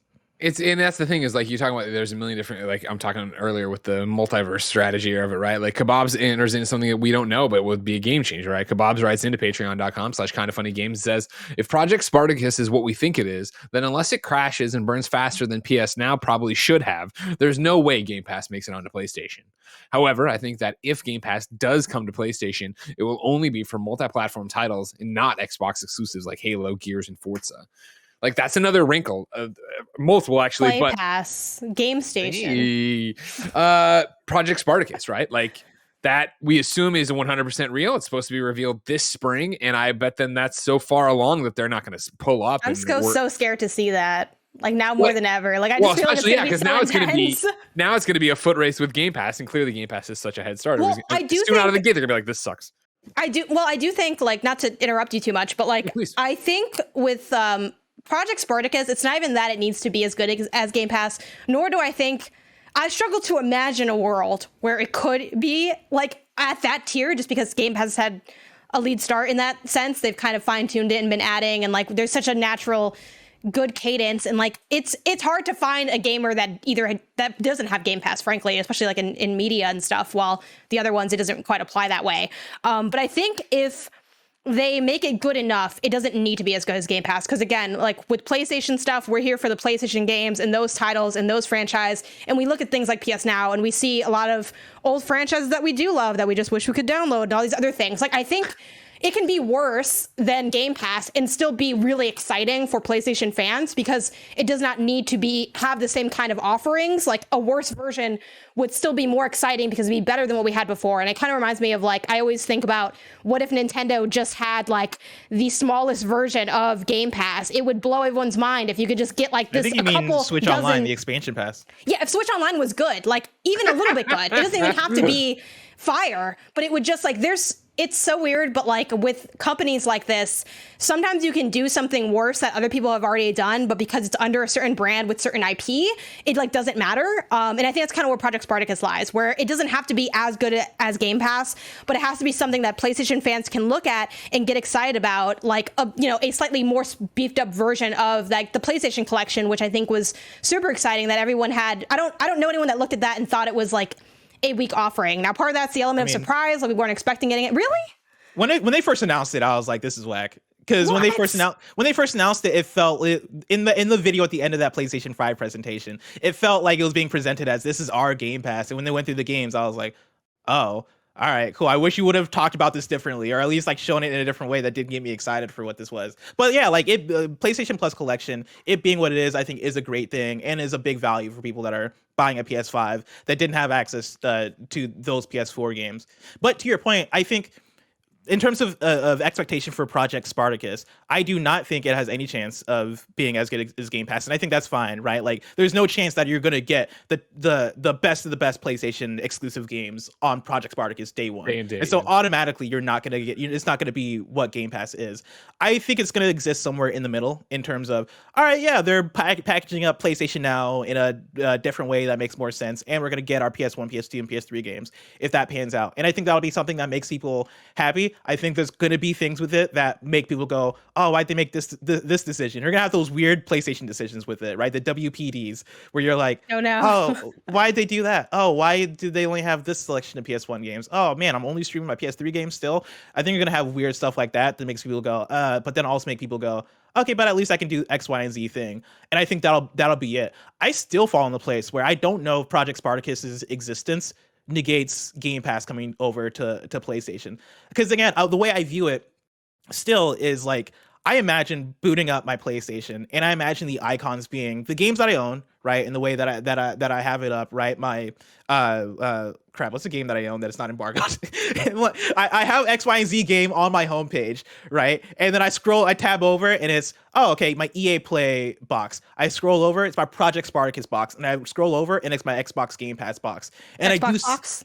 My Xbox box, right? And I see it being a collection of games and subscription services, in the way that when I turn on my Amazon Fire TV, what's sitting there is HBO Max and Netflix and Hulu. And I really do think that is the future, because I do think that is a good future. Like, I think that is the scenario where most of us win, and even PlayStation and Xbox, I would think, get money to some extent. That would have to be a thing that is figured out. But us as the audience, that gets us all the games, right? That gets us all the games that we want. And for PlayStation, that gets them the games on their platform, and they're still going to make the 30% or whatever they make off of having those games on their platform for every download or sell or whatever, however things change and evolve to get money in their pocket. And then on the Xbox side, they still get whatever percentage of that subscription, right? I do think that isn't a lose situation for the audience, PlayStation and Xbox. If anything, it's hard for me to really argue against like what is being lost there.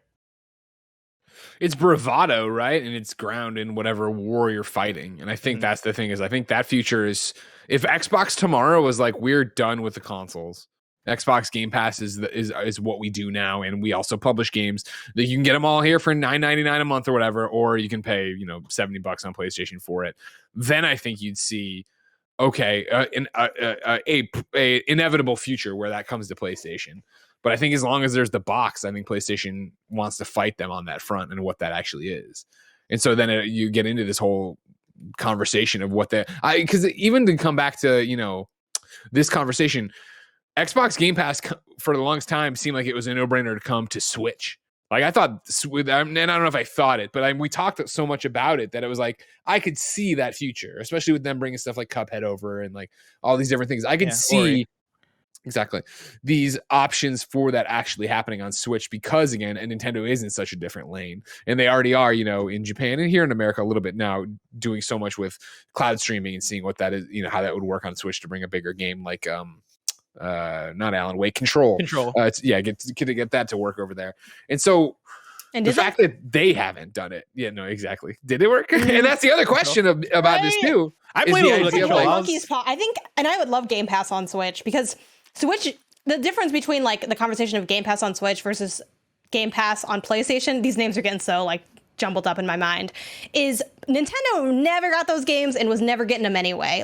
Playing third party on Nintendo, we've been talking about Nintendo third party support since like the GameCube and before then. I've never in my life not had the conversation, maybe this will be the year. And every generation we're like, it's getting a little bit. I mean, we had a FIFA, I didn't want to play it, but it's there.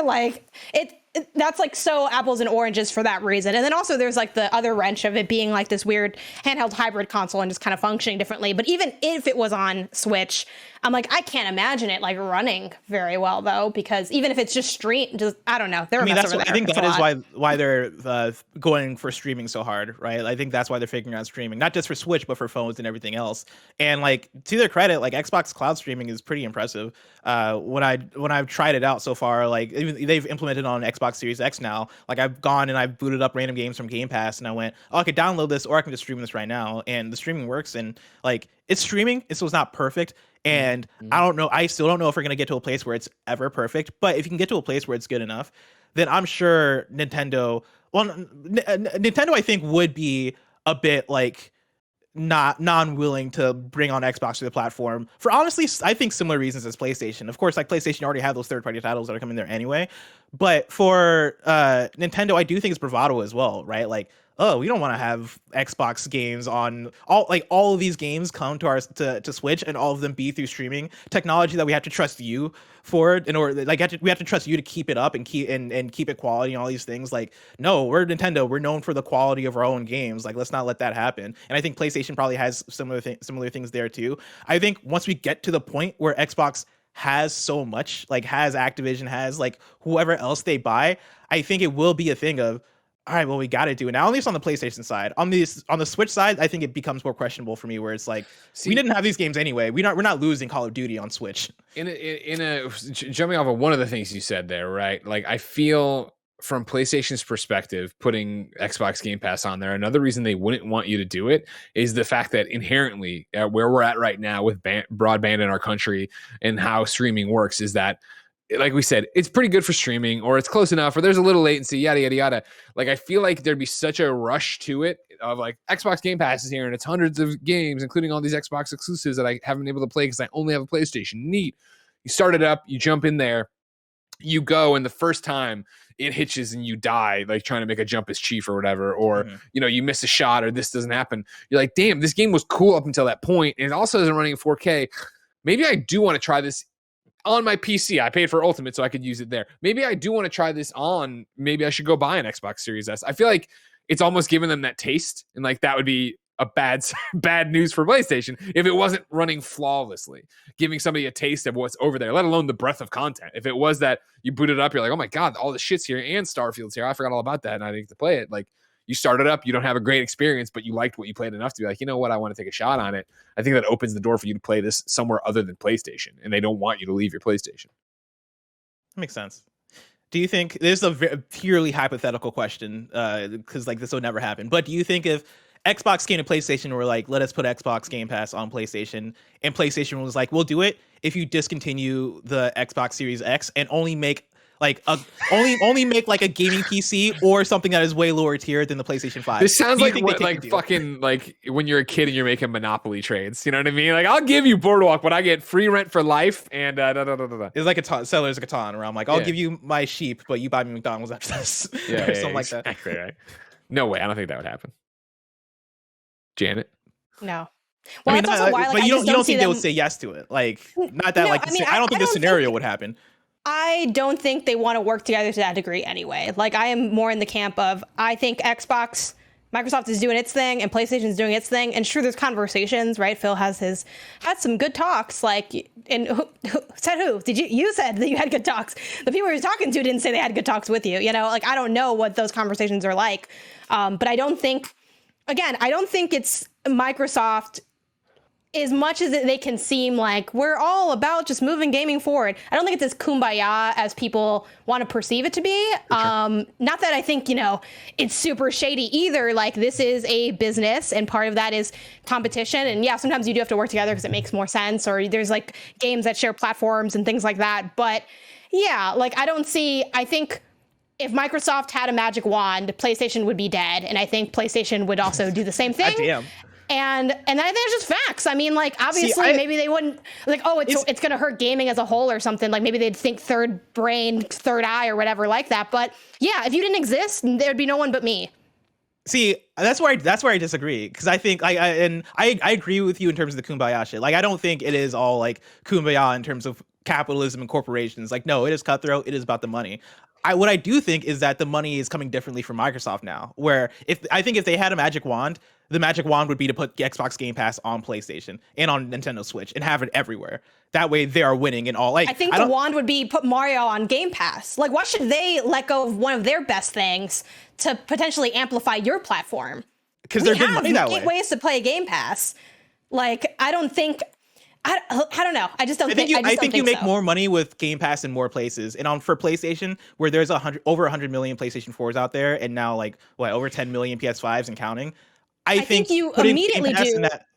Go for it. Does that mess up I think you immediately do, but does that mess up your future then? Because right then there is, and granted, like, Xbox isn't, no one's really making a lot of money off these little boxes anyway. Like, the box is just a way for you to get the game, like, you know, you buy the box just to get the game. So like that's inherently not necessarily needed, though. Again, it's also like consumer perception. Like I think we've known for forever that Microsoft wants to be online, cloud, etc., which is why like back in the day they were like, oh yeah, you have to always be logged in. Everyone hated that because no one was ready for it. Then they're like, just kidding, would never do that. But it's like, I know what the kind of stuff you want to do. It's just what you can get away with. And currently there's not anyone getting away with that yet. And it's like, do you want to? I think they're setting themselves up for the inevitable future, but we're not at that future right now. So I don't think they'd want to necessarily lose that console experience and leave that only to something that PlayStation can provide.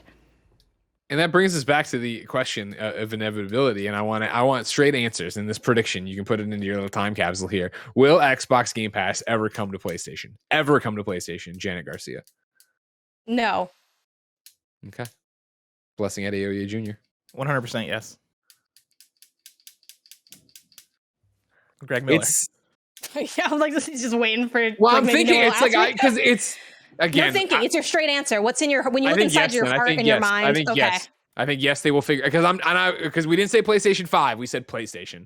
Yes. And I think that PlayStation is going to be committed to consoles for quite some time, and I think Xbox could be, but I don't think they will be as long. And I do think that once they say, you know what, they release it, we're just doing Xbox Game Pass, and of course publishing all of these great games that you can still go buy if you want to for someone God knows why you want to buy this game for $70-$80, whatever it'll be in the future. I think that PlayStation will be like, okay, fine, then yeah, now you can come play with us, now you can come be there. But again, like it's, you know, so many people wrote in with so many differing takes, and why not? I like Devin Conway wrote into patreon.com/KindaFunnyGames and says, as much as I would love this to happen, I have high doubts. Just crossplay activation alone on PlayStation system has been like pulling teeth with Sony. This is like crossplay, but they see literally zero profits from it. If we've seen anything from Sony, it's that we're going to lose a slice of the pie. They want nothing to do with whoever is served. If they're going to lose a slice of the pie, they want nothing who's going to serve it. It's obviously, nice, yeah, exactly right. Again, I would take this all back to the Activision Blizzard deal that just happened and why it happened, right? It was that like Activision was wounded. Like I think that it's back to what we're talking about right now. If everybody's winning and happy with what they're doing and where they're driving for success, yeah, you're not going to see anybody sit here and make this trade, make these concessions happen, right? Other ones. Oh, sorry, go ahead. I was gonna say, I think even though Activision was winded, and that was, I think, the final nail of, oh, we're buying them now because we can kind of get this on a deal. That's still $68 billion, and like sure. A lot of developers or most studios and publishers are worth less than that, right? Like I still think I still think Microsoft's throwing the money around either way. Like and maybe like Activision Blizzard would have gotten acquired a couple years from now instead of immediately, but I do think that like this was inevitable in terms of this happening. And I want to call something out here because Devin says, you know, zero profits from it. And Omega 3 in the live chat says, how would Sony make money from having Game Pass on PlayStation? Guaranteed. Right now, you know, all things considered equal, if you're doing this, there would be some kind of, for every pass bought through the PlayStation Store, for every hour, because it wasn't it with Fortnite, right, where it was like the amount of time you're playing demands where the royalties go or whatever, stuff like that. Maybe that was Apple comparatively too, but it doesn't matter. Trust me, you're right. Nobody's doing it for free, so it would definitely be a thing of there's some kind of contract negotiation of if it sees this many users through the PlayStation, then you have to give us this amount of money or this percentage of profits or whatever the hell it's going to be. Like they would find a way to make money on it. No, for free, this would never. For free, happen. it's not going to happen. But I think no fucking reason for it to happen. Then yeah, I think there are deals you can make to where everybody makes money. Eric Z wrote in and said, eventually, yes, it will. I believe it is just. I believe it is just to dominate, and Sony Spartacus will not put a dent in it. So they'll have to make a deal. However, I hope that Spartacus does well, and because competition breeds excellence. Connor says, I think Xbox Game Pass will come to PlayStation because Game Pass is inevitable at this point. I personally don't see myself ever getting an Xbox console again, but I would be a fool to pass up Game Pass if it comes to a TV somehow. I imagine there's a lot of PlayStation owners in a similar boat, and Sony would probably leave a lot of money on the table if it doesn't cut a deal to get Game Pass on its consoles. Even if that PlayStation version of Game Pass is just Xbox exclusives, that's a lot of exclusives Sony is missing out on, not to mention whatever happens with Call of Duty. I just don't see a future where you can avoid Game Pass. And that's another wrinkle people wrote in about of like, again, maybe it is just Xbox first party, maybe it's everything but Xbox first party, as I read a question about before. Like, there's a bunch of different ways I'm sure Xbox would be down to slice this up to make it make sense where you're not undercutting the $70 somebody would buy on PlayStation to get it. But if that game's never available on PlayStation, if it is an Xbox exclusive tried and true, then sure, this is better than nothing, right? It's going to be fascinating, guys. Let's put Last of Us is coming to Game Pass for some reason. Why not just cut it the other way? PlayStation's like, you know what? We don't want you on our system. It's but like, we're just going to Like, give actually, up everything we like and Game just Pass so much. cut Let's our start putting our losses. games on Game Pass. We've Let's experienced just so much. end this. That'll be a wild future. Take your where headset, like it's fine. Game Pass on PlayStation is so successful that PlayStation is like, actually, this is smart. Let's put Ghost What of would Tsushima on happen? this. So what happens? Both of our podcasts feud. PS I Love Xcast. Like half of us go and then half get laid off. Like I don't know what happens in that scenario. it's So just much it's kind, content would podcast at stop that being point. made if they just merged together. it's kind of like SmackDown versus Raw, right? Where like every week we do a little tumbler and pick the cast through like random order and like, all right, that's your cast for the PS I Love X guys. Like you can only talk if you're talking about Joel, but you can only talk if you're talking about Master Chief, and anyone can talk if we're talking about FIFA, and then we'll split the show in half. That would- Also, honestly- I I was gonna say that would do wonder for content in terms of like we get halfway through PS Love and we introduce a new segment of Mike breaks down Xbox Game Pass new releases for the week. That'd be great. We could actually do it. Make it happen, PlayStation, Xbox, because And like then my we gosh. open up the floodgates for a Nintendo show because then we'll have time PlayStation if- box. Because then I'll have time. I'll finally Yeah, be able to talk about exactly. Pokemon Legends Arceus coming out this Friday. You excited, guys? I'm excited. I'm very excited. I'm wait excited because for I it. drafted it. Also, I had texted Blessing this, but I just want to reiterate on this show for everyone listening that this is, and I fought hard for Crash in the PlayStation bracket, but why?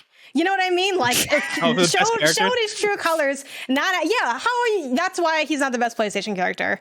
If anyone was upset by that, this Crash is why. is just a kid whose mom's getting remarried. He doesn't have any say in who the husband What? is. He doesn't know who stepdad's gonna be. Okay. It's like the Dave Chappelle bit during like one of his early stand-ups where he is like, oh man, people ask me what I like more between Coke and Pepsi. Oh, who's All I ever know- cutting the check? Yeah. Oh yeah, all I know is that Pepsi paid me the most last, and so I love Pepsi. It tastes Yeah. better.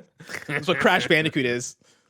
A true capitalist, which is fair. I mean, he has to do it to survive in the How society. long I knew do I you couldn't think trust blame him him. with the Nintendo gets jorts, crushed? Only capitalist word jorts, Crash Bandicoot has been pushing P since 1994. All right, and that's all I know. Okay, about you're it. starting to So figure have it I, out. Greg. I So don't have know I. if I like that you're figuring it out. Blessing. Greg. Give me some PlayStation picks. Of course, PlayStation Picks is where we highlight a few of the cool looking games coming to PSN this week. The big hitters, of course, are The Artful Escape. That's coming to PS5 and PS4 on Tuesday, January 25th. And then Uncharted Legacy of Thieves Collection is coming to PS5 and PC on Friday, January 28th. Not PC this Friday. Not PC this Friday. It's coming later. It's PC's coming later, from what I remember.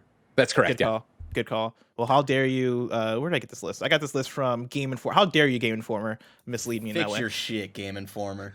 Ever since Andy McNamara left that Ever I since guess it's a Alex site. Van Aken joined that place, you know, Joined the it's- site. Yeah. All of a sudden, their video editing got better, but their articles got worse. PlayStation picks for you, of course. We only have one pick for this week. It is Circuit Superstars. That's coming to PS4 on Thursday, January 27th.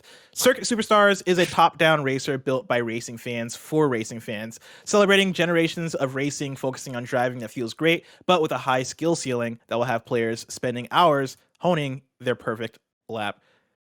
Game looks cool. I don't know, this is one of those ones where it's like it's one of those ones where it is such a light week in game releases, and I think this is the only one that really popped up for games coming out this week. But I watched the trailer and I was like, "Oh, it looks good enough. I'll talk about it." But I'm not gonna play it because there's a lot of stuff coming out in the next few. Well, I weeks. thought it was interesting. Like, if somebody's a new listener, which does happen every so often, PlayStation picks. You talk about the heavy hitters. You mentioned Artful Escape, but this is where you try to highlight something that people don't know about, right? Yeah, essentially. Like if Artful Escape wasn't a game that like got Game of the Year noms and like people already talk about to death in the last 5 months, then I would have included it in the picks. But like people know what Artful Escape is at this point. So yeah, for the picks itself, I try to either go like a little bit niche or an indie game that like came out like Forgotten City. I had as a PlayStation pick because like I don't think any of us heard about it. I would argue that Artful Escape is still niche enough that you could shout that out, and not everybody. Yeah, but I didn't like it either. I thought that game was boring. Me neither, Yeah, same. right? All Yeah. three What of did us. Tim play? All four of I don't us. understand. Tim played another game, Loki. Yeah. Tim got a code for like Last is Part 3 or something. He was like, "This game is incredible. It's my game of the year." And all of us are like, "What game did you play, bro?" Oh my gosh. No, for what it's worth, I think if you look at the it's very much like walking through like a music video, like a 2D music video. So the art is very gorgeous. I did like nominated for like best art direction. I think I stand by that element. Incredible. But I was not a fan of the holistic experience, but it's also very short. So I don't know. You know, I feel like there's enough content out there where you can get a sense of if you're interested in Artful Escape. If you have Game Pass, though, you know. See, there it is. Yeah, there it is. Well, until that comes to PlayStation, you can't. So just buy it here and then not enjoy it. Anyway. Take a shot. Take a shot. Why spend less Roll money the for more dice. options? Just take a shot on it here. Just do Yeah, it right why not? here. And that's how they lose. Just for the trophies. I mean, I don't know if there's a platinum or anything. I haven't looked into it, but There's got to be, right? I imagine it'd be easy if there is one. But Stop But I have giving to Greg go through ideas. that game. I'm bored as hell. You know what I mean? It's a very short. The fact that Greg Miller doesn't want to spend the time to go through this I will very say, I short think game. Say what you will about And CJ the Ball, but at least I'm I in and really out. hate and that I'm this is now like platinum. Artful Escape Dragcast, even though like, you know, I wasn't Like a fan that of was that a game. game of the year contender for people, and we're over It here like, is. oh, I don't want to spend the 3 hours. To It get is platinum. totally Ugh. proof. Like my boredom with Artful Escape is a great example of how when people say a game is too long, it is not just that we don't want to play whatever hours it is. Because there are some games that I feel long, and they're not that long at all. And some long games that are like, you know, 40 plus hours, and I'm like, oh, I wanted more. So anyway, but Yeah. Oh, this is exactly like when Dying Light 2 had the tweets of like, oh, we're 500 hours complete. Actually, we're 80 hours if we want to do side quests and main quests. And I think I quote tweeted that, and I was like, this is way too long. I do not have the time for this. And people responded being like, you played Persona 5 Royal for 100 and something hours. Yeah, but that's got the sauce for That's the 130 thing. hours straight. you lost sauce. like too long for like, a game like Persona that There's I'm like fucking loving. we need to make a versus chart Artful Escape. like sauce to game length ratio, because there Yeah. is like a magic where it's like yeah. if you have a lot of sauce, you can just like ask Keep it whatever coming. and I'll get Let it done. let it go. yeah. And then like also, if you're only Guardians. 30 minutes, I might not like it, but I'm like, you know what? I'm already in here. What else am I doing with my day? Like, let's just go see this through. I'm So- probably 3 hours away from beating Guardians of the Galaxy, and I just refuse. Like every time I pick it up, I'm like, oh, I'm so bored. I can't do Man, this I game just said it anymore. Stream before, it I'll- and turn I it think I into said- content. I think I said it on the post show, but man, like when we got done and we were doing the Gamescast game of the year where we all had our blind ballots that got tabulated, and we got down to number 1, and I was like, it's clearly going to be Ratchet. But what if it's Guardians? Like, what if I'm that far off the mark on a game that I thought was fine, but everybody else is like, it's amazing. I'm like, but the combat, writing everybody's is like, but very the story. good. The The writing story's is very great. good. But they just punch shit. This It's is too boring. long. Yeah, you just Yeah, punch it is. shit, you mash But you buttons. played Marvel's Avengers, so I feel like I thought that gameplay would jive with you. And that's the Anything. thing about it. Like, and I know you're kind of making a joke, but if you want to get into a real conversation, I'm not, I but stand we can- by that Marvel's Avengers gameplay is way better than Guardians of the Galaxy. Ah, that's such a what a weird. And I know that that might like be true. I That know might that be there's true. people who want to knee-jerk react and be like, you just mash buttons in Avengers, and I would say that's what you do in Guardians, and I would say that in Avengers, Sure. as you unlock characters and go through stuff, you get into a thing of combos and knowing what you're doing and how to use your moves and what you should use it. And like, don't get me wrong, I'm not even out here And there's a doing gear the character system. of how much I'm with I like you there. Avengers. I I'm can just identify saying that with I might think agree with I that. think more when I'm playing Avengers combat than I do during Guardians. The 'Cause moment-to-moment Guardians, gameplay, I think, is definitely more enjoyable. I think the way that they structure systems on how you progress your characters in Marvels is not the most interesting thing, but I think, yeah, for sure, moment-to-moment gameplay, way more interesting than what Guardians had How, offered. Greg, you probably would know this off the top of your head. What is the campaign length for Avengers? Like from the Oh, it's start like of the game? 7 hours. Pretty short. Yeah. Okay, no. That's, I was gonna that say like should if have you, been the game length for Guardians. for I'm just Guardians. saying. I was thinking if Yeah. somebody approached me and they were like, "Hey, replay one of them, but just the campaign between Avengers and Guardians," I'd be like, "Oh, I'm doing Avengers. I'm not. I do not have the patience anymore for Guardians. I gotta beat it though. I gotta finish it, but I want goddamn. no, but and this is the other thing I call out. You know, we're clowning around about me with my trophies and stuff too. In the live chat, Bander SN said, "Did Greg ever platinum Guardians? It's super easy." No, I didn't. Like I when I put that down, I was like, I'm good. Like I don't want to come back and play more of this. I enjoyed the story of it. They did a lot of cool stuff there, but I was like, Honestly, not wanna I go back and do might. I might just let's just maybe just YouTube Guardians, like just put all the cutscenes together because that's the best part of the game That's gotta be anyway. good, too. Yeah. Like I mean, I do like the interpersonal like dialogue in the combat, and I would be missing that part. But is that worth the next like 15 hours of my life? I don't know. Okay, I'm sorry. It seems like Ignacio Rojas is hard of hearing. He says, it ain't that complex, Greg. It's not that it's complicated. I don't enjoy playing the game. But Greg, it's such an easy platinum. You can It's just easily not. get It's it. not about how hard or it's. I Greg, don't there's want just to a play couple it. There's just a couple of collectibles to get, Greg. I don't enjoy, and I didn't pay the Nova Core fine. I spent it on stuff thinking that would pop a trophy. I didn't look at the trophies ahead of time. I don't want to spoil stuff. So then I got to the end. It was like, pay the fine. I'm fucking. I'm like, I have to replay this fucking game, and it seemed like I did. I was like, I'm doing that again. Whoa, wait, hold on. When you get to the end of the game, you have to have a certain amount of currency to like buy some shit. No, well, I mean, if you want so the you gotta go trophy back? for it, yeah. Oh, And it's not. It's okay, like thank chapter God. like 8 or 9. You scared me to death because I was like, dude, I swear, if I get to the end of the game and they're like, go back and collect shit, I'm gonna be like, No. no. Yeah, no. Oh, God forbid.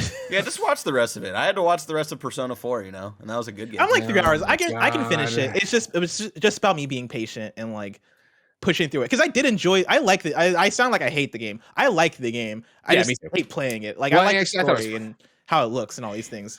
Is that a problem when it's a game that you need to play that you don't enjoy playing it? The thing is, I enjoy I'm just playing it for asking maybe questions. the first 6 to 7 hours. I was having enough fun, but then it just didn't get any more fun. And I was just like, okay, well, I'm doing the same things every single. We're going on a rant. We don't have to rant about this game that a lot of people like. Well, what I want to do is, we're talking about what games have the sauce and can stick around longer. So we're going to transition over to what you've been playing, where I'm able to say that I'm playing Dying Light 2 for review. I'm able to say that I've played 10 hours of Dying Light. That's as much as you're allowed to talk about, but that's kind of an arbitrary number, so I don't know like where to cut off. I'm not going to spoil anything about it. I am shocked by the sauce this game has. I'm having a great time with Dying Light 2. It's one of those games that I can't wait to get back to. So I'm excited. The full reviews next week. It'll be Wednesday, February 2nd is the embargo. We'll talk about it on Gamescast. Bless, you've been playing Dying Light 2, yes? Yeah, and I 100% agree with you. I played 18 hours of Dying Light 2. Well, you can only talk about the first 10. Be careful. I played 10 hours of Dying Light 2. Be careful with your 10 hours. Yeah, I Yeah. mean, that's why I'm keeping it top level. But I'm saying that, like, as many of you probably know, I reviewed Dead Island. I reviewed Dead Island Riptide at IGN. And when Dying Light came out, it came out when we had just gone independent. And I had played it, but didn't fall in love with it. I forget how many hours. I want to say I did like 20 or 30 or something like that. Played a bunch of it, but was like, all right, like fell off of it. I enjoyed myself because if you remember, that's why everybody started putting their games in spring, is because that found an audience and a love for it or whatever. But then I kind of fell off and never thought about it again. And so when Dying Light 2 got announced and then we went and saw it at E3 years ago, and then it's been years of hearing about this game, I totally got just like, ugh, I've heard too much about Dying Light 2. I mean, just hearing about Dying Light 2, not even like paying attention to it. I'm not super into this. And playing it, I'm like, I am super into this. Just an open world zombie RPG. They do parkour so well. I mean, I'll have a whole bunch of, I'm sure, hyperbolic things to say in the review, but like, I think it's the best parkour from a first person game I've ever seen or played. And I know of Mirror's Edge. I never connected hard with Mirror's Edge either. But I'm somebody who absolutely loved Mirror's Edge, and Mirror's Edge is one of my I'm not gonna say it was one of my favorite games. So like, I fucking love Mirror's Edge, and I liked Catalyst fine for what it was. But I agree in terms of like the platforming being really good and like them providing like a lot of options in terms of like the way the world is designed around the parkour. I think is really good, and like I'm trying to think of things I can say versus things I can't say. So I don't want to. I think keep it very top level, just to be easy and be general, and like just of course full Gamescast review next week, Wednesday, February 2nd. Yeah, I have a blast running through the open world, is what I'll say. Like, anytime I am like, hey, get from point A to point B, I'm excited to do it. I'm excited to run around and actually explore the world and actually exist in the world. And like this type of open world game isn't necessarily the type I usually flock to. You know, like there's some times where I play I played Far Cry 3 and I loved it. And like something like Ghost of Tsushima, I absolutely adored. But for the most part, when it is this big action RPG open world, I more so lean off of it and lean into more of the Fallouts or like the Breath of the Wilds or like the GTA, like the stuff that is phenomenal and expansive and really goes for it in their open world. So those are the things that really speak to me more so than a Far Cry, like a Far Cry 5, like the latest Far Cries, or like a standard open world game like this. This is one that has caught me by surprise, just in terms of how well I feel like the open world is actually structured and like how good they go about dealing out your abilities and making it worthwhile to want to actually live and explore and exist in the world. 100%. Yeah. I think everybody knows the kind of open world games I get into, of open world action being a big thing for me, let alone something like Fallout. Yeah, and so like the upgrade systems are really impressive as you get going. I think, this isn't to say this is a 10 out of 10 game by any stretch of the imagination. Characters, Like your supporting cast, I'm kind of like, I don't really care about anybody. Like, I don't know. It's one of those I have to sit there and actually remember people's names. Like I have to be like, all right, hold on, this is probably going to be important. So I need to remember that this will be somebody who comes back to talk to me. But it is a game. The more I play and the deeper I get, the more I like. So I'm really interested to see where it nets out next week for Gamescast. Janet, what have you been playing? A little bit of everything, but also a little bit of nothing, because that's how progress is. If you don't make any, if you're not committed to it. So I started Outer Wilds. I'm like 8 hours into that game, plus or minus. I'm down to finish it. I'm not in love with it yet, but I'm holding my final takes for actually seeing where the story progresses, because it's such a story game. I really enjoy when things are clicking and I'm finding more information about, this different society and, what's happening to me and why it's happening. I'm trying not to spoil anything. But when I hit these walls where I'm I don't know where to park my ship, and also I'm I accidentally flew into the sun, or I left the ship without my suit on. Those are funny and they have their own entertaining moments, but I think sometimes if I have too much of that, it can feel a little bit like I'm hitting my head against the wall. So I've been, chat's been helping me. I've been streaming that on twitch.tv/GameOnyssist. So that's been helpful with just a little bit of extra guidance. I do kind of wish there was a little bit more of that baked into the game. I know people love that's a mystery, but sometimes I'm if it's too mysterious, I can't start to solve the mystery. So, but yeah, I'm enjoying that all right so far. Other than that, I'm kind of jumping between things. I started Solar Ash. Seems fine. I'm maybe I like it a bit more than Blessing, but less than people who are really enamored by it. Heavenly Bodies is one I really want to highlight, though. This is a PlayStation game. I think it's also on PC, and it's a you can play on your own, but it has 2-player co-op available, and it's a wonky physics game, but it's not completely wonky where your arms are just moving outside of your will. They sort of button map your different limbs, and your hands are the triggers, and you have to sort of pull yourself through. It's kind of like QWOP in space, but less crazy than QWOP, because QWOP really is button mashy. You're not really sure what you're doing. You're kind of just trying to get your way through there, while this is a lot more intentional, and I'm having a blast with that. It's a fairly short game as well, so I plan to finish that with my boyfriend Isaiah, and it's a lot of you'll have different jobs to do on your spaceship. So it's something okay, well, connect these wires to send this signal out through these satellites. And it has a lot of the, goofy moments that physics games have, but it's a little bit more controlled, because I'm not someone that tends to stuff that feels a little too slippery out of control. It's wacky. It's Octodad. It's supposed to annoy you. Octodad, for instance, even though I know people were it's secretly really deep. I did not jive with that. This is not that wild, but it's just goofy enough, and I think there's meaning behind the way that it's goofy, that makes it compelling. So I'm really enjoying that. I did continue my Uncharted 4 playthrough. So far, I like it the most of the Uncharted games I've played, which is 1, 2, and 3. I like the gunplay less now, and I don't think they changed it. I think I just got sick of how much your weapons sway like crazy. I feel like I can't do anything combat wise in that game, and hey, maybe that just means that me and my brother are bad at it. I'm willing to no, that's not accept that could be true. They love to sway. Yeah, it's too much sway. And I've done shooting in a lot of different games, and I just feel it's a little too wild. But melee combat's hilarious. Still enjoy that, and I like the writing a lot of this game. I'm enjoying the little conversations when you're when it gets kind of walking simmy. I'm okay, now it's in its bag. When I'm driving through and we're having these conversations, and I think the puzzles are also a little bit more intriguing than they have been in previous games. So I think I still have a good chunk of the game left. I have no idea how many hours in I am. I'm decently in, but still got a ways to go. What was the last thing you did? The last thing I did, I have a thread, but I don't have it pulled up. I think my last thing was, after you hit up the market that has the little monkey, you drive through a bunch of areas and you have to do something at the towers or something. I was in that clock tower and the clock fell, and it's quick time. My favorite part of the game. And then I'm a little bit after that. Oh, I'm underground, and it's hey, look at these paintings and then solve this puzzle. And I'm I don't know what I'm supposed to be seeing here. And I literally solved all of those by accident. I'm trial and error. I have no idea what I'm looking at. I think I did have to look up the last one because it became too many factorial, because there were 4 slots. I don't know what I was supposed to see. I didn't see it. We made it through. Someone called us and we're oh my God, what's happening? That's where I'm at. That's where I ended. Okay. Exciting. So, Very excited. And then Tome and Lego Builders, but those are just Hell you yeah, know fun little Tome. indie things. I'm really and I know Andy spoke about loving Lego Builders journey on probably Gamescast, I'm guessing, but I'm playing it now on my phone using a Backbone controller, though I hear it has great touchscreen controls, and I love this game. It's just so cute and charming, and like the art is gorgeous, and Tome's fun too. Tome's like Greg talked about it a bunch last year, but yeah, Lego Builders, you're sort of just it kind of has the same control scheme as like Captain Toad, but instead of it being like hyper find things puzzly.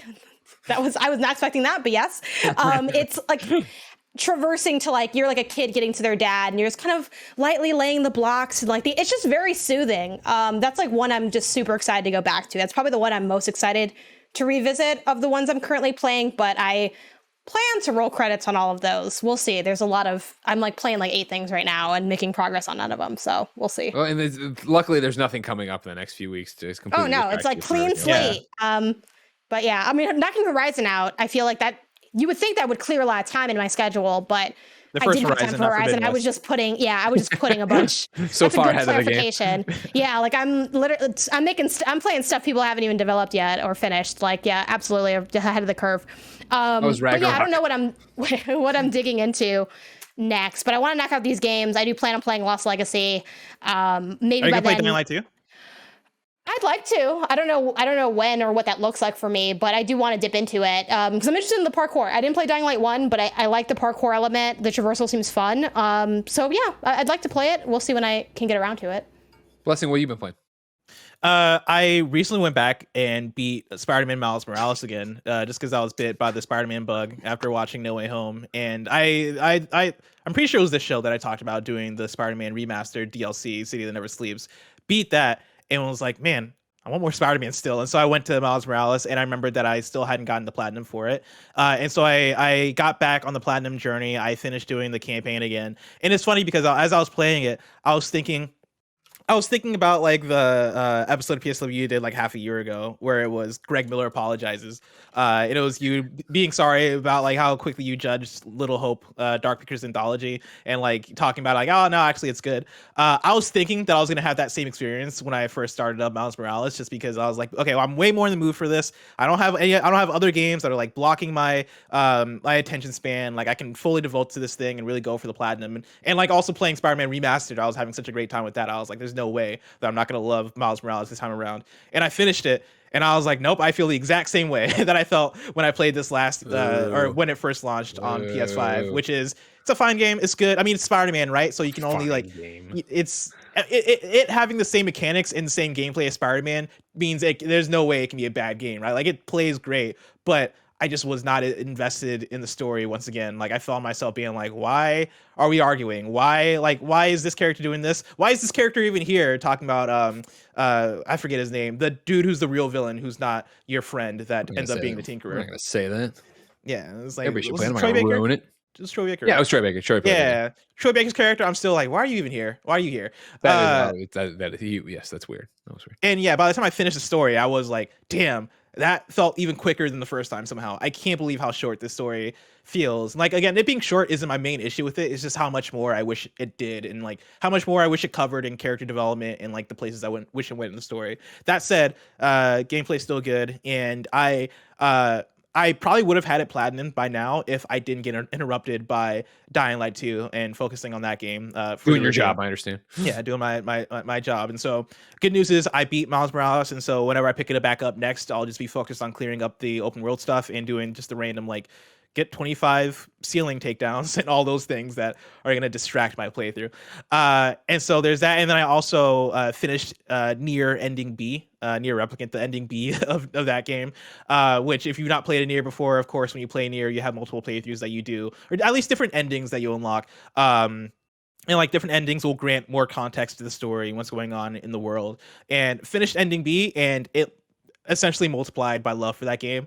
It is so good. I wasn't expecting it to hit as much as Nier Automata hit for me when I finished the other endings in that game, but Ending B of Nier Replicant made me it blew me away, like made me emotional in a way that I was not expecting. Like it is a very, very good story, very well designed game, and is one that I'll recommend to anybody who might be looking for an action RPG or a JRPG. Like this game really hits, and it does things with its second quote unquote playthrough, even though like it starts like part way through the game, so it's not a full playthrough, and I don't think that's spoilers to say.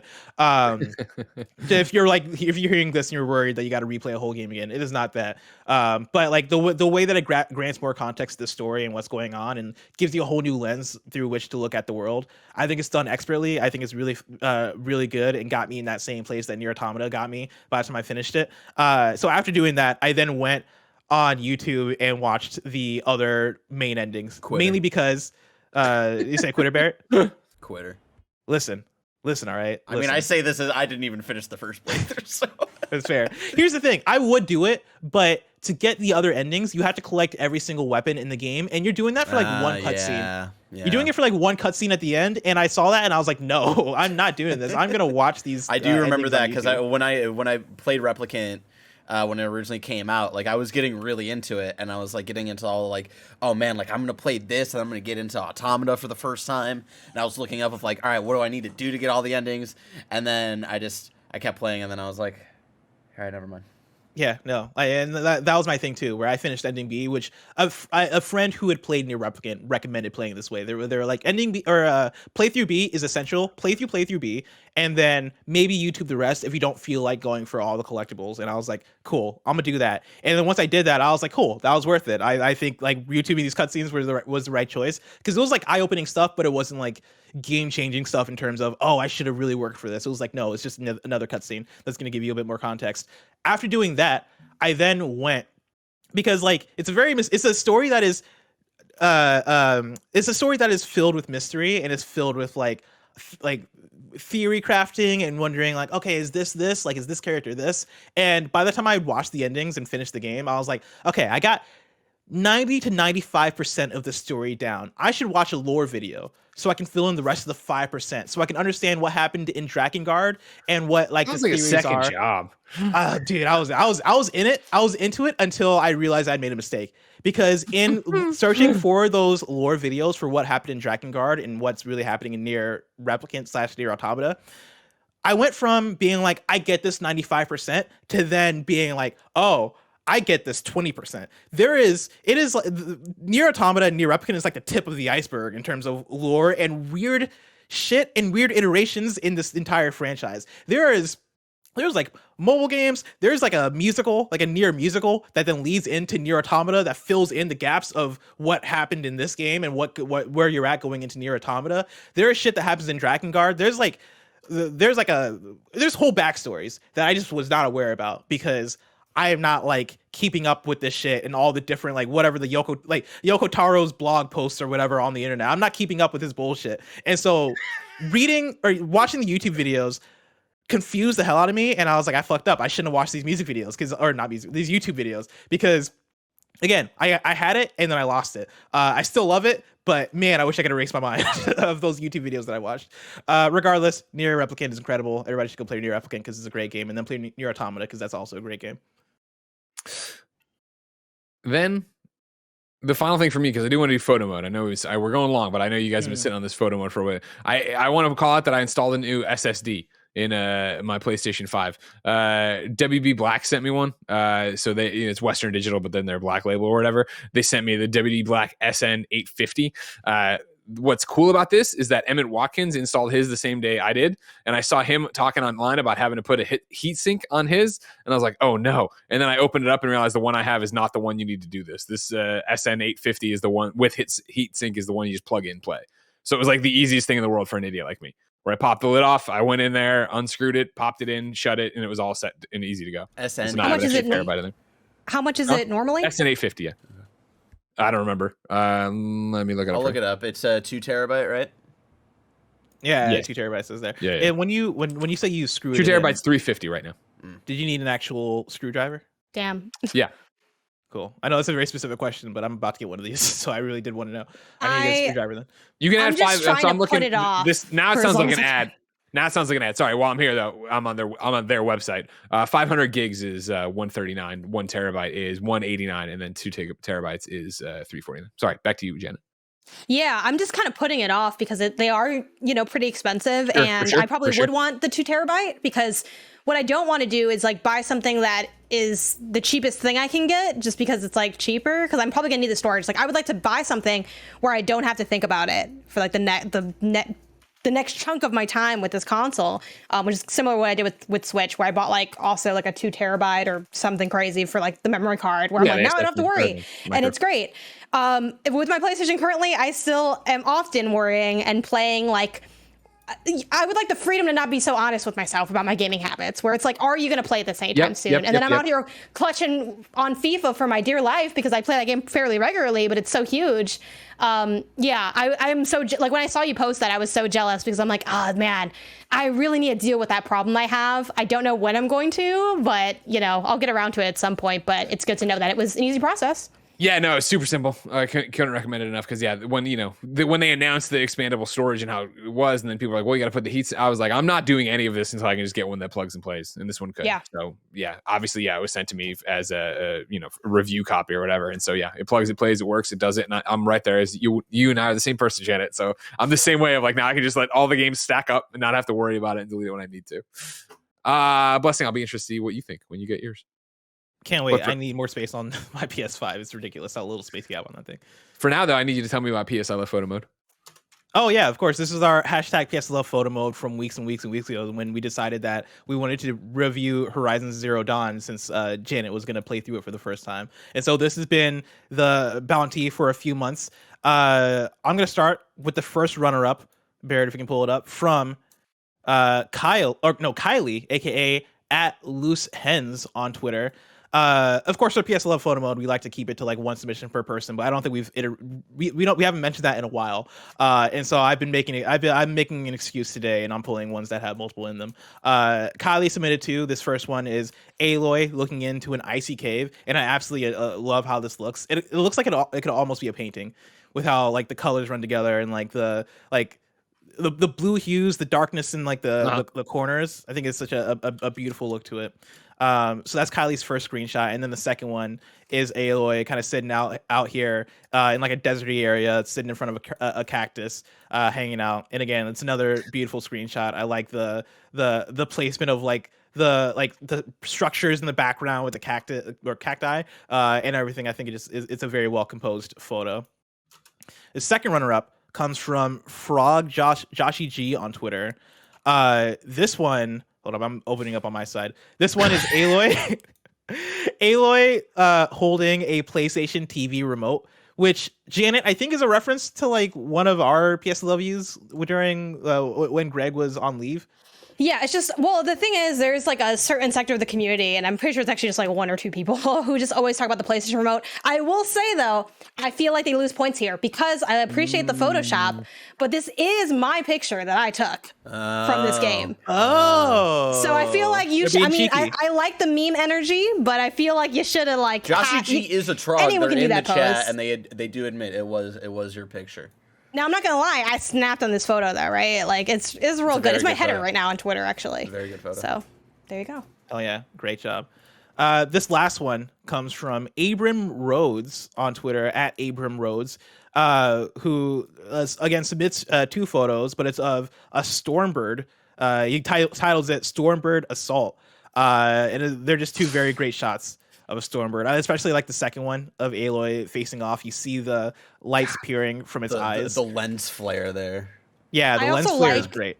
That they risk their life in game to take these photos. For those photo modes. Those birds are... I remember the first time, like, I didn't talk about... there's so much that we couldn't get into in the review just because it's still limited time, despite how long we always go on the show.